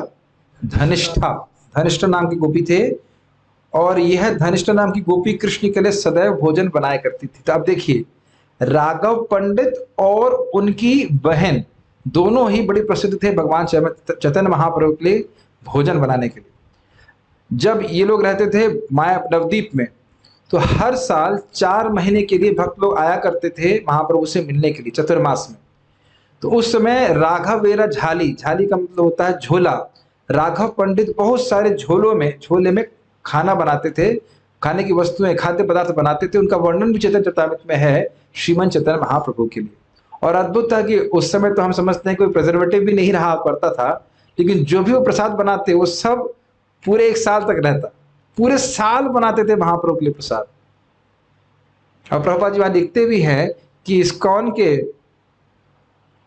भक्तों से अनुरोध है कि जो वहां पे उन स्थानों में कि जिन व्यंजनों का नाम रखा गया है उसको सीखना चाहिए कि कैसे बनती है। पता नहीं क्या क्या नाम है, हम तो कभी नाम भी सुने नहीं है, हमें कोई भी नाम याद नहीं है। बहुत सारी बातें, कम से कम 2500 तरह के व्यंजन बताए होंगे, कई तरह के अचार इत्यादि इत्यादि ऐसे तरह। ताहार भगनी दमयंती प्रभुर प्रिय दासी, प्रभुर भोग सामग्री ये करे वारमासी। तो उनकी जो बहन थी उनका नाम था दमयंती, वह भगवान महाप्रभु की प्रिय सेविका की थी और विभिन्न प्रकार के भोग सामग्री एकत्र करके महाप्रभु के लिए भोजन बनाती। वो क्या कह रहे हैं, गुणमाला नाम की गोपी राघव पंडित की बहन दमयंती के रूप में चैतन्य महाप्रभु की लीला में आई थी। तो आप क्या सीख रहे हैं, चैतन्य नेरा संगी गणे नित्य सिद्धि कौरी में। जितने भी चैतन्य महाप्रभु के सेवक है, साथी ही परिगण है, वह सब कृष्ण के नित्य सिद्ध पार्षद है। इस संबंध में गौर किशोर दास बाबा जी महाराज का एक बड़ा सुंदर कथन है कि पूरे ब्रह्मांड में एक शुद्ध भक्त मिलना बड़ा कठिन है, लेकिन ये तो महाप्रभु की लीला ही है कि पूरी की पूरी बारात आई हुई है, मतलब पूरी पार्टी ही, पूरी टोली चल रही है शुद्ध भक्तों की। एक एक भक्त पूरे ब्रह्मांड का उद्धार करने में समर्थ है, और ये पूरी बारात है या पूरी टोली ही शुद्ध भक्तों की यहाँ भरी हुई। आपने सुन लिया ना, कोई उनमें से छोटा बड़ा नहीं गिन रहा है, वो कोई कर्म नहीं रखना है कि आप इनको पहले कहा गया तो श्रेष्ठ, ऐसा नहीं है, सभी भगवान के प्रेम से भरे हुए। ठीक है, एक छोटा सा अनाउंसमेंट ये है कि यहाँ हरिद्वार हम लोग 6:30 से 8 बजे तक क्लास करेंगे। तो अगर किसी को क्लास लंबा लगता है तो बाद में आ सकता है, कोई दिक्कत नहीं है, लेकिन करेंगे 1.5 घंटा क्लास, ठीक है ना। अब ये कभी कभी क्या होता है, जो श्रोता वो कहते हैं अरे भाई बहुत लंबा क्लास हो रहा है। कभी देखो, हम अगर आधे घंटे की क्लास को बोल के 1 घंटा करें तो गड़बड़ बात है ना। ईमानदारी के 1.5 घंटे हम लेके चल रहे हैं ना, तो भाई इतना प्रसाद खाया है तो कम से कम कुछ तो चुकाना पड़ेगा। तो इसलिए 1.5 घंटे के प्रवचन जरूर होगा, और संडे को समय मिलता है श्रवण करने का अधिक, तो फिर 2 घंटे करना चाहिए था, लेकिन हम 1.5 घंटे में छोड़ दे रहे हैं। ठीक है, एक बड़ी सुंदर विशेष बात थी दमयंती के बारे में। ये तो अद्भुत उनके कौशल था या कैसे प्रेम था भगवान के प्रति कि वो कुछ बनाती तो उनका ये एक भाव या मेडिटेशन रहता कि इसको महाप्रभु को खा करके कैसा लगेगा। अब इस तरह की कुकिंग करना तो बड़ा मुश्किल है। वो सोचते कि मान लीजिए ये वस्तु खा रहे हैं तो उसके बाद वो क्या खाएंगे, फिर वो पकाती, फिर उसको खा कर कैसा लगेगा, तो उसके बाद क्या अच्छा लगेगा, उसके बाद खाने के लिए वैसा बनाती।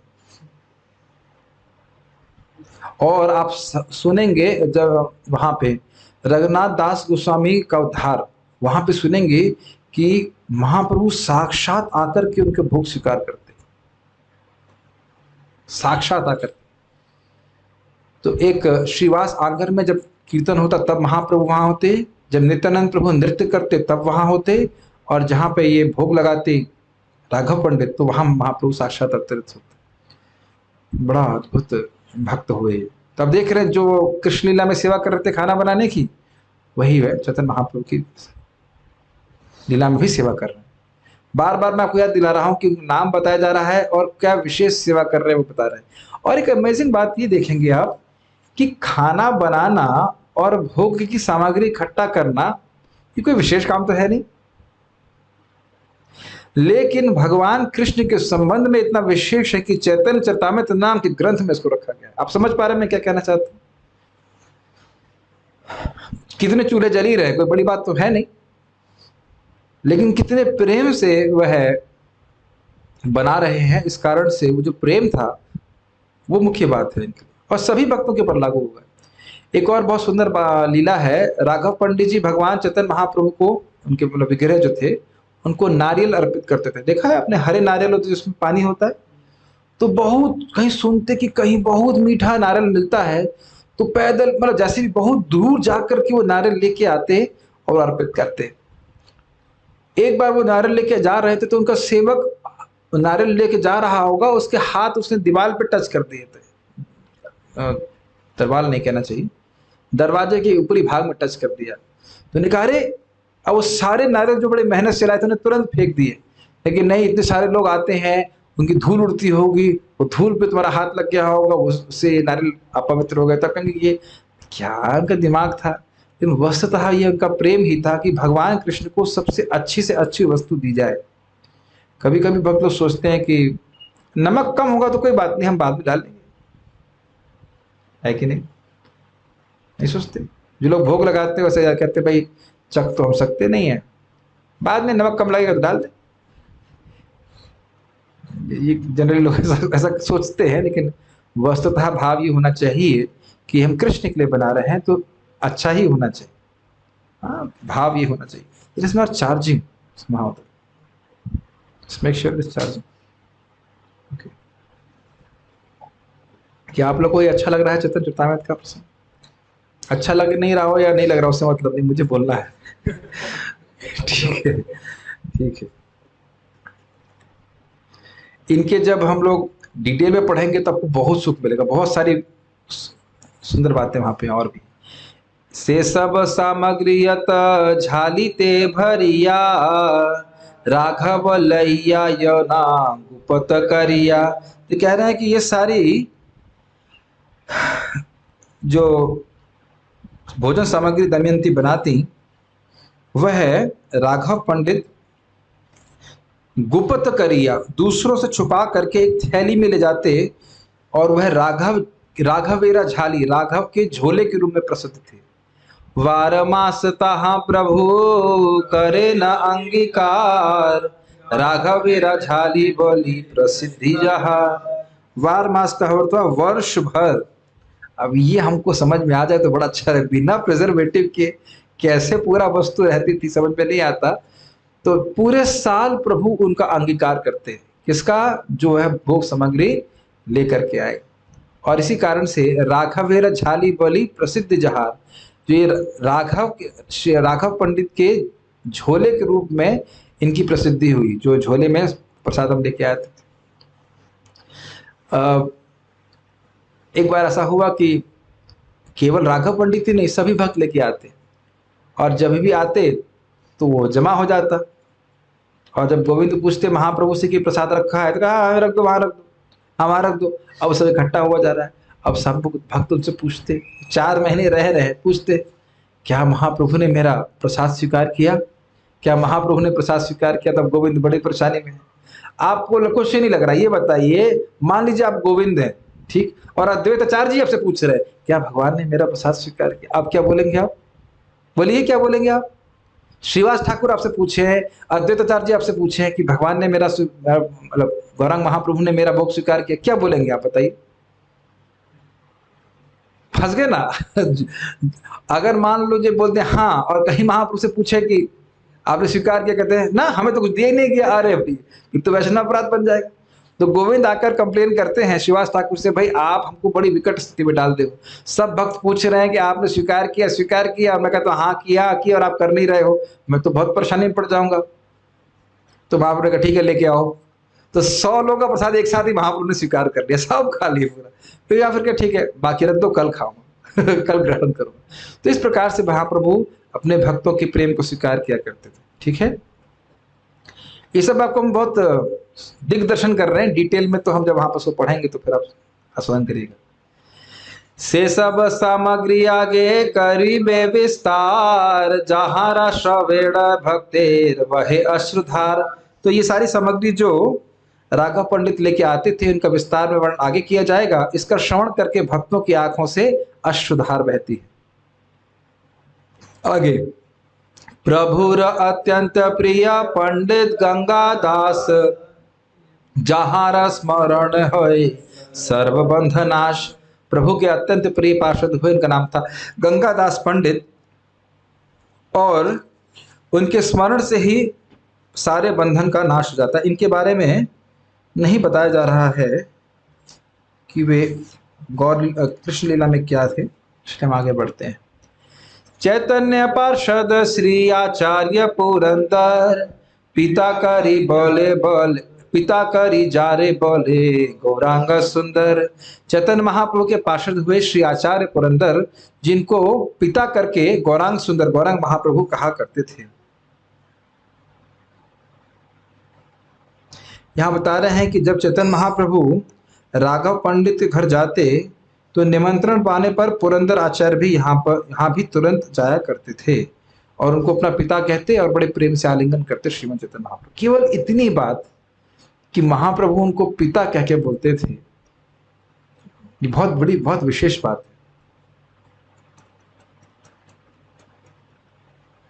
विचार कीजिए कि कभी कृष्ण आपको ऐसा जीवन में, कभी सभी के, भगवान करे सभी के जीवन में आएगा और आएगा भी, नहीं आता, आना वाला होता तो आप भक्ति में आते ही क्यों। कृष्ण कहें कि जो भी उस समय हमारा नाम रहेगा, व्हाटएवर भी, मित्र, तो हम कल्पना नहीं कर सकते कि उस वाक्य का क्या प्रभाव होगा। आप मेरी बात समझ पा रहे हैं? मैं अपनी बात ही नहीं समझ पा रहा हूं। ये बात हमने बुर्जन प्रभु से सुना था। एक किसी हम में से किसी को भी कृष्ण के प्रेम की बस एक गंध मात्र मिल जाए, बस आप फिर कुछ नहीं कर सकते जगत में। कांट डू एनीथिंग एक्सेप्ट सर्व कृष्ण। एक झलक, बस उनके रूप के माधुर्य की एक झलक, एक गंध मिल जाए। सोचिए ना, अब हमारा क्या असली नाम है हम तो जानते नहीं है। कहीं पर ये कौन से पंडित जी आ गए, उनको अपना ही नाम पता नहीं है। हाँ, हमको अपना नाम पता नहीं, आप लोग को भी अपना नाम पता है नहीं है। राखी माता जी, आपका नाम क्या है? देखो, इनको भी नहीं पता है। आरती माता जी, आपको नाम पता है अपना? तो सभी पागल हैं। विपिन, आपको नाम पता है? नो। तो लग रहा है पागलों का ही टोली इकट्ठी हुई, किसी को नाम ही पता नहीं है। टीचर को भी नाम पता नहीं, स्टूडेंट्स को भी नाम पता नहीं। लेकिन जो भी हमारा नाम है, ये सब बोलता हूं तो मुझे बार बार बृहद भागवतमृत पढ़ाने की बहुत इच्छा होती है।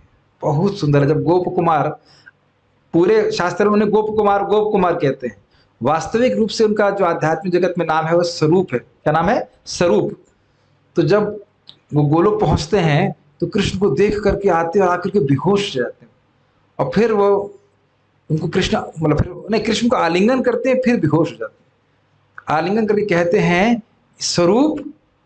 आप समझ में आए? अब समझ रहे हो भाव? क्या क्या उनको महसूस हुआ होगा कि उनके शाश्वत दिव्य नाम से उनको पुकारते हैं कृष्ण। तो बड़ा अद्भुत है। वही महाप्रभु जब किसी को पिता कह रहे हैं, मित्र कह रहे हैं, बाप कह रहे हैं, जो कुछ भी कह रहे हैं, बहुत सुंदर होगा। एक बार एक धीमामृत महाराज कह रहे थे, बहुत अच्छी बात की, हम लोग सेवाएं कर रहे हैं और बहुत सारी सेवा कर रहे हैं, बहुत अच्छी बात है। बहुत सारी सेवा कर रहे हैं जो हमको अच्छी लगती है, स्वाभाविक सी बात है, अच्छी बात है, कर ही रहे। लेकिन वो दिन कब आएगा जब महाप्रभु कहेंगे तुम कुछ ये सेवा करो। वैसे एक तरह से कहा भी है कि चारे देखो तारे का है कृष्ण उपदेश, वो तो है ही उपदेश इस प्रकार से। ठीक है, तो ये बात यहाँ पे आ रही है, इसको हम आगे बढ़ते हैं। दामोदर पंडित, मुझे इसलिए हंसी आ रही है, तो पास्टर में कुछ सुनाएंगे ना, आप लोग बहुत हंसने वाले हो, इसलिए उनका नाम रख के मुझे वो पास्टर में याद आते हैं और बहुत हंसी आएगी। अब देखना उनके बारे में बताते हैं। दामोदर पंडित शाखा प्रेमे ते प्रचंड, प्रभु रूप रे जे हो कैलवा के दंड। दामोदर पंडित एक प्रेम की प्रचंड शाखा है जिनके प्रेम बहुत प्रचंड है। इतना प्रचंड है कि चैतन्य महाप्रभु के ऊपर भी वाक्य दंड करे, चैतन्य महाप्रभु को भी शिक्षा देने चले गए। अब सुनिए, ये तो बहुत सुंदर, एक थोड़ा सा बोल के फिर बोलता हूँ, बहुत सुंदर पास्ट है। दंड कथा कहिबे आगे विस्तार करिया, दंडे दुष्ट प्रभु तारे पठाइला न दिया। उनकी दंड की कथा को मैं विस्तार में कहूंगा। दंड किसको दिया? दामोदर पंडित ने महाप्रभु को दंड दिया, वाक्य दंड, डांट लगाई। दंड तुष्ट प्रभु, दंड से महाप्रभु संतुष्ट हुए और उनको नदियां भेज दिया। अब इसको हम जरूर सुनाएंगे, बहुत सुंदर। हुआ ये कि महाप्रभु पुरी में निवास कर रहे थे, और आप जानते हैं कि महाप्रभु ने बहुत अल्प काल में संन्यास ले लिया था। तो एक लड़का था, वो बहुत एकदम कृष्ण जैसा दिखता, बहुत सुंदर श्यामल वर्ण का था, उसकी आंखें बहुत सुंदर सुंदर थी, और वो महाप्रभु से बहुत प्रेम करता और महाप्रभु उससे प्रेम करते, तो नित्य महाप्रभु से मिलने आता। तो दामोदर पंडित को बहुत गुस्सा लगता, कहता है क्यों जाता है, क्यों जाता है यहाँ ना, जब वहां महाप्रभु से मिलने नहीं जाना है तुमको, इस प्रकार से। तो वो मानता नहीं था और महाप्रभु के पास आया ही करता था। तो एक बार दामोदर पंडित ने कहा, आपको सब लोग गोसाई गोसाई कहते हैं, आज मैं देख रहा हूं कि आप कैसे गोसाई हैं।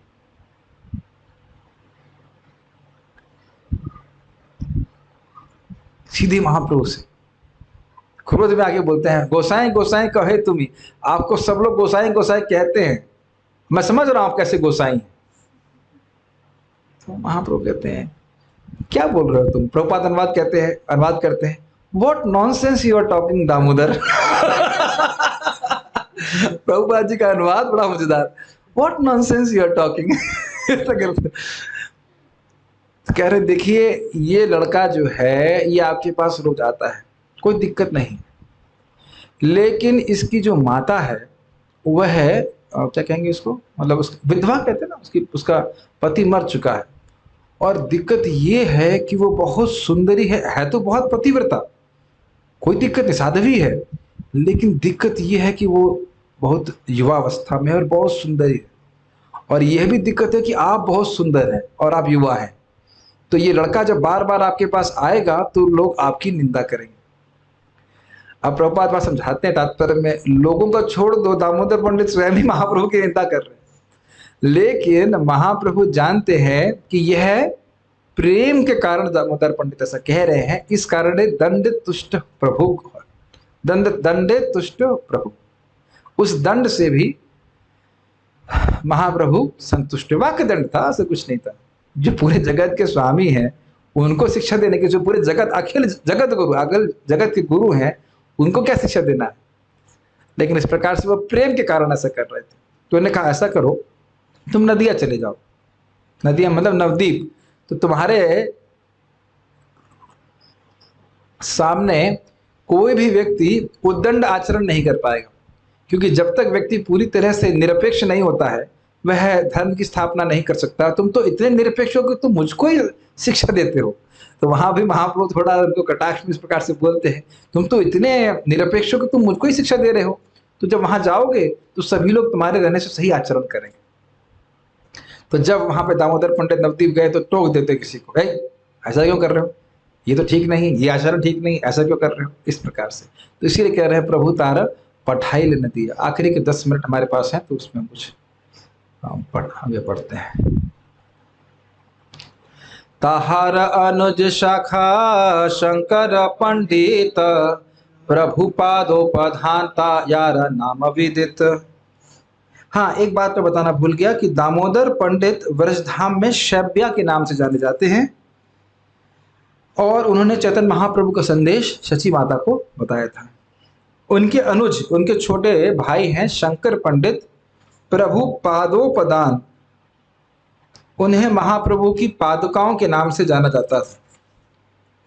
ठीक है, कुछ इसके उनके बारे में और आगे बताया नहीं गया। सदाशिव पंडित जार प्रभु पदे आश, प्रथम ही नित्यानंदेर चार घरे वास। आगे की शाखा है सदाशिव पंडित, जो सदैव ही महाप्रभु के चरण कमलों की सेवा करने की आशा रखते थे, उत्सुक रहते थे, और जब नित्यानंद प्रभु पहली बार नवद्वीप आए तो उनके घर में रुके थे। ये चैतन्य भाग में बताया गया है कि नित्यानंद प्रभु सुने कि महाप्रभु आ गए हैं, तो नित्यानंद प्रभु सबसे पहले आकर इनके घर में रुके थे। फिर उसके बाद आगे जाकर के वो महाप्रभु कहते हैं कि मेरे स्वप्न में एक नीले वस्त्र रूपी एक व्यक्ति आया है, उसका हाथ पे दंड है, से नित्यानंद प्रभु का वर्णन करते हैं, बताते हैं वहां पे है, वहां से फिर नित्यानंद प्रभु को लेके आते हैं। श्री नरसिंह उपासक प्रद्युम्न ब्रह्मचारी, प्रभु तारा नाम कैला नरसिंहानंद करी। एक एक नाम, एक एक श्लोक से मुझे वो सब लीला याद आ रही है, तो मुझे बड़ा प्रसन्नता हो रही है। श्री नरसिंह के उपासक एक प्रद्युम्न ब्रह्मचारी नाम के भक्त हुए, प्रभु ने उनका नाम नरसिंहानंद कर दिया। अब उसकी छोटी सी लीला सुनिए। इनका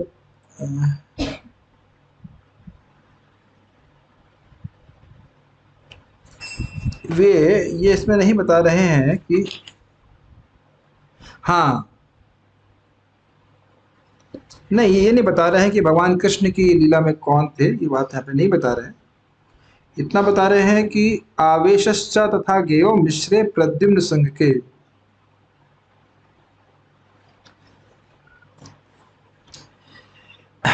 भगवान ने इनका नाम नरसिंहानंद क्यों रखा? क्योंकि उनके हृदय में भगवान नरसिंह देव प्रकट हुए थे। इस संबंध में बहुत सुंदर लीला है। इनके पास 3 विग्रह थे, गौरांग महाप्रभु का, नरसिंह देव जी का और जगन्नाथ जी का। ठीक है, जगन्नाथ। तो एक बार वो 3 भोग अर्पित किए। एक बार क्या, रोज ही 3 प्लेट लगाते, एक नरसिंह देव के लिए, एक गौरनिताई के लिए और एक जगन्नाथ जी के लिए। एक बार चैतन्य महाप्रभु उन्हें जब ध्यान करने बैठे, जो भोग लगाए, तो देखा चैतन्य महाप्रभु नरसिंह देव जी का भोग भी खा लिए और जगन्नाथ जी का भी खा लिए। अब वो बड़े परेशान, कहने भाई, महाप्रभु से वो भाव में कहते हैं, आप अगर जगन्नाथ जी का भोग खा लो कोई बात नहीं, लेकिन आप नरसिंह देव का भोग खा रहे हो ये अच्छी बात नहीं। इस प्रकार से भक्त लोग प्रेम के वार्तालाप करते हैं। ऐसे ही मुझे याद आ रहा है, भक्त लोग बताते हैं मायापुर में राजापुर के जगन्नाथ हैं, तो उनके यहाँ पे गिरिराज महाराज को लेके आए, गिरिराज शिला भी रख दी गई वहां पे। तो रात में जगन्नाथ जी सपने में आए, क्या इसको हटाओ यहाँ से, गिरिराज जी को हटाओ यहाँ से। क्यों, क्या हो गया? कह रहे ये तो मंत्र की अपेक्षा भी नहीं करता है। भाई भगवान को जो भोग लगाते हैं, पहले मंत्र बोलते तब भगवान स्वीकार करते हैं, ये तो मंत्र की अपेक्षा ही नहीं करता है, बस भोग लगाते खाना चालू कर देता है, मेरे को तो खाने को कुछ मिलता नहीं।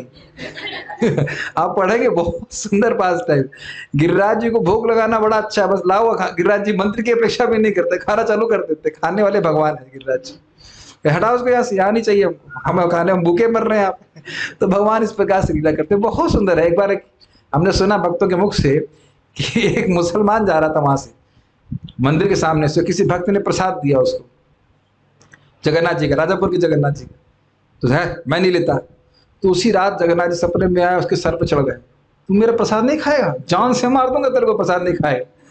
तो अगले दिन वो दौड़ता हुआ आया, है अरे दादा बहुत खतरनाक है।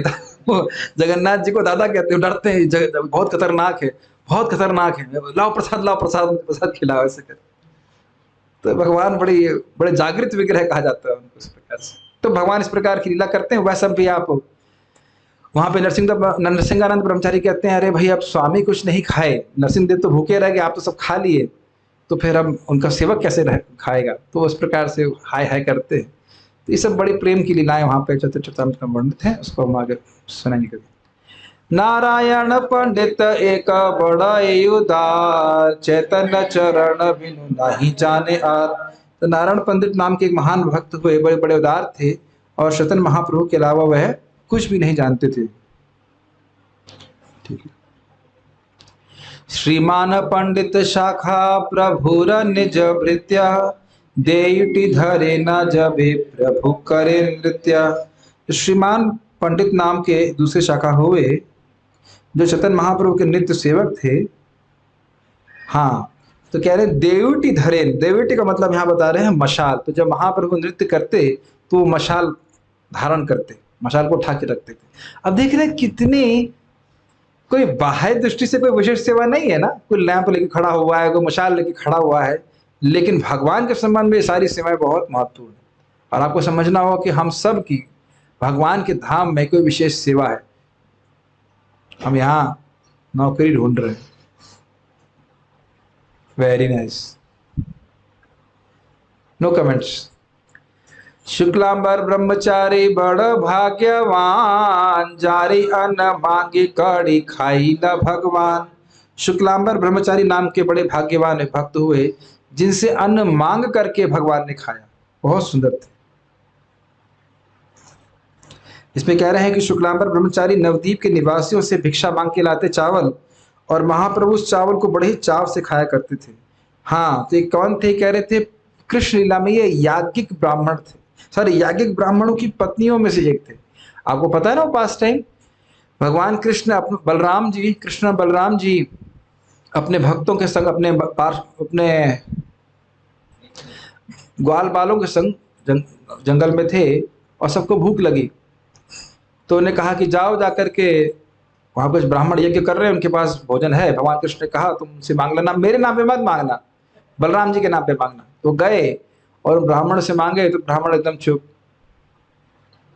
उन्हें बोला भी कृष्ण बलराम भूखी है, आप कुछ दीजिए। कभी कभी ऐसा लोग करते, एकदम चुप, कुछ नहीं बोले, वापस आए। तो अब उसके बाद भगवान कृष्ण कहते देखो भाई, बेगर्स आर नॉट चूजर्स, भिक्षा मांग रहे हो तो हमेशा सफलता प्राप्त नहीं होती है, जाओ फिर से जाकर तुम उनकी पत्नियों से मांगो। और जैसे ही वो गए और पत्नियों को बोला कि कृष्ण बलराम भूखे हैं, तो तुरंत सारा सामान, साज सामग्री इकट्ठा करके वे कृष्ण बलराम के लिए लेके आए। और फिर वो कहती भी हैं कि मतलब उनको सामान देती है, कृष्ण बलराम से कहती हैं हम घर वापस नहीं जाना चाहते हैं, ऐसे भी हमें पति हमारे स्वीकार नहीं करेंगे। तो कहते हैं नहीं, आप जब वापस जाओगी आपके पति को बहुत सम्मान करेंगे। और इस प्रकार से उनका प्रेम वहां पे प्रदर्शित हुआ। जब वो वापस लौट के आती हैं, तो जो उनके पति होते हैं वो अपने पे धिक्कार करते हैं कि हमारे ब्राह्मण होने के, हमारे सारे यज्ञ करने के, ब्रह्मचर्य का पालन करने के, गुरु के पास जाने का क्या प्रयोजन हुआ? जब कृष्ण ने हमसे कुछ मांगा तो हम दे नहीं पाए।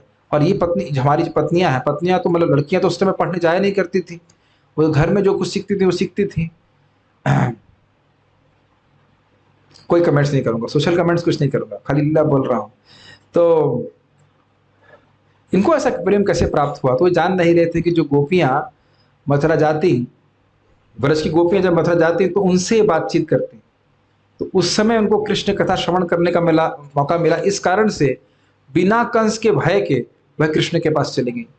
तो ये जो ब्राह्मण थे वह अपने को धिक्कार कर रहे हैं, वो चाहते थे कृष्ण के पास जाएं, लेकिन कंस के भय के कारण जा नहीं पाए। ये सब बातें हैं। तो कह रहे हैं कि जो याज्ञिक पत्नियां थी जिन्होंने भगवान कृष्ण को पहले दिया, वो फिर अब यहाँ पे शुक्लांबर, उनमें से एक शुक्लांबर ब्रह्मचारी के रूप में हुए, और जिनका अन्न मांग करके भगवान कृष्ण ने खाया।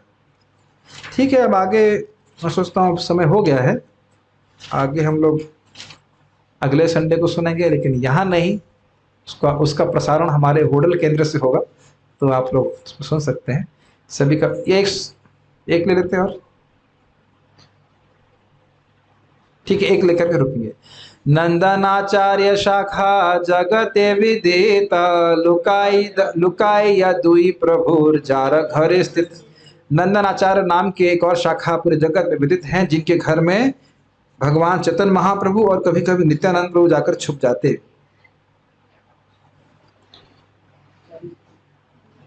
तो वही बने कह रहे हैं कि नित्यानंद प्रभु पूरे भारत में भ्रमण कर रहे थे, अभी वे महाप्रभु की लीला में नहीं आए थे। तो जो पहली बार लीला में आए तो नंदन आचार्य के घर में छुपे, फिर महाप्रभु को बोलना पड़ा जाओ, सभी भक्तों को बोला ढूंढो जाकर नित्यानंद प्रभु को। आए हुए तो कोई ढूंढ नहीं पाया, फिर बोले जाओ वो नंदन आचार्य के यहाँ पे रुके हैं, उसको बुला के लेके आओ। एक बार ऐसे ही नृत्य हो रहा था शिवास ठाकुर के घर में, और अद्वैताचार्य जी ने चैतन्य महाप्रभु के चरणों की धूल ले ली, और महाप्रभु कह रहे हैं अरे तुमने तो मेरी सारी भक्ति ही छीन ली।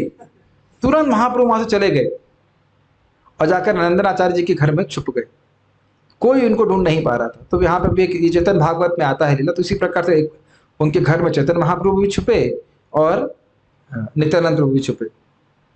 हाँ, एक और रोचक बात यह है कि जब महाप्रभु शिवास ठाकुर के घर में महाप्रकाश लीला, जो कि 72 कितने घंटे हुई भूल रहा हूँ, सप्त प्रहर बोलते हैं, सप्त प्रहर लीला, मतलब कितना हो गया, 24 घंटे में से 3 घंटा का, 72 घंटे में से 3 घंटा कम, क्या बोल रहा हूँ बस, नहीं, सप्त प्रहर, 7 प्रहर, 7 प्रहरी, हाँ, 1 घंटे में 3 घंटा कम। वो जो महाप्रभु एक भाव में थे, भगवान के भाव में प्रस्तुत कर रहे थे, उनके सिंहासन में बैठ गए थे जाकर के, और वहां भक्तों को बोला तुम आओ तुम आओ तुम आओ ऐसे करके।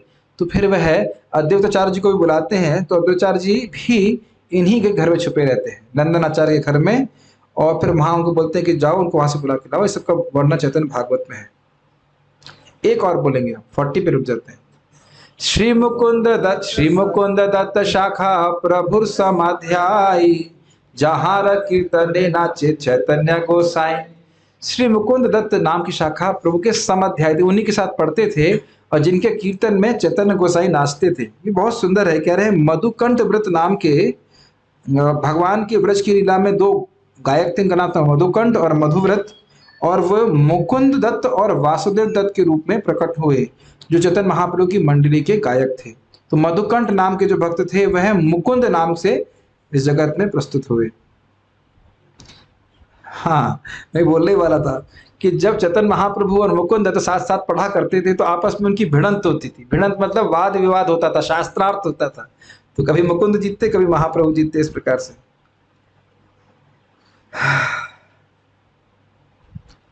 और यही मुकुंद दत्त हैं जिन्होंने पुंडरीक विद्या निधि के बारे में गदाधर पंडित जी को पुंडरीक विद्या निधि के पास लेके गए थे, ये बात कर रहा था ना, ये वही मुकुंद दत्त है जिन्होंने सुंदर श्लोक गाया और पुंडरीक विद्या निधि के भाव प्रस्तुत हो गए थे।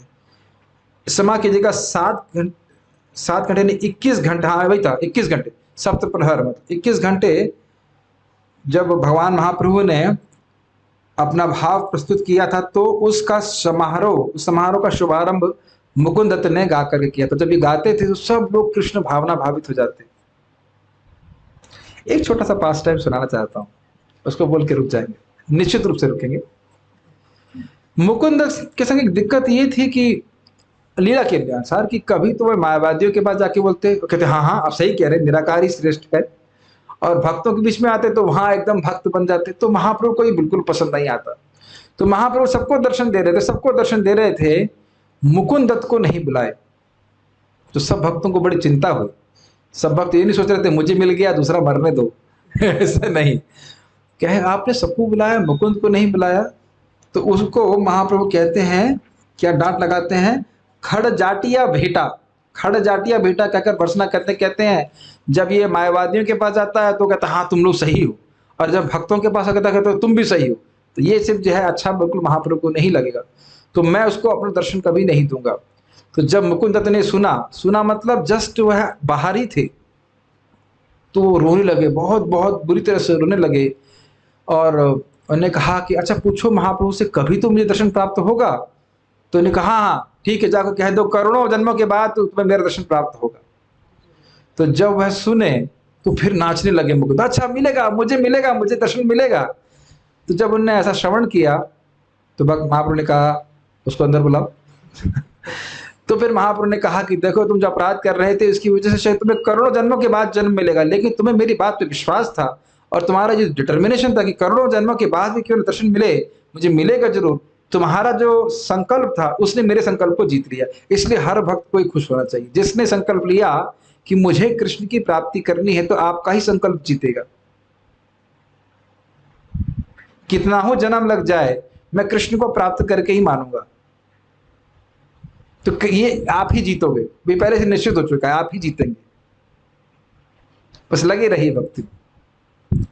अब बात केवल यहां तक नहीं सीमित होती है। चैतन्य महाप्रभु से मुकुंद कहते हैं कि देखिए आपका दर्शन तो उस धोबी ने भी किया था, कृष्ण ने किया था ना, और कहा था कि आप कुछ वस्त्र दीजिए, तो धोबी आए कंस का कपड़ा मानता है, अभी बोल दूंगा हवालात में घुस जाओगे, ऐसा तो नहीं बोला। जो भी भगवान ने क्या किया, चौपर चला दिया, ये हाथ लिया गर्दन में मारा, खत्म, मर गया वो। तो वहां कहते हैं कि उस धोबी ने आपका दर्शन प्राप्त करने के लिए करोड़ों करोड़ों जन्म तपस्या किया था, भक्ति नहीं किया था, इसलिए आपको देख करके वो सुखी नहीं हुआ। क्या शिशुपाल ने आपका दर्शन नहीं किया, सुखी नहीं हुआ।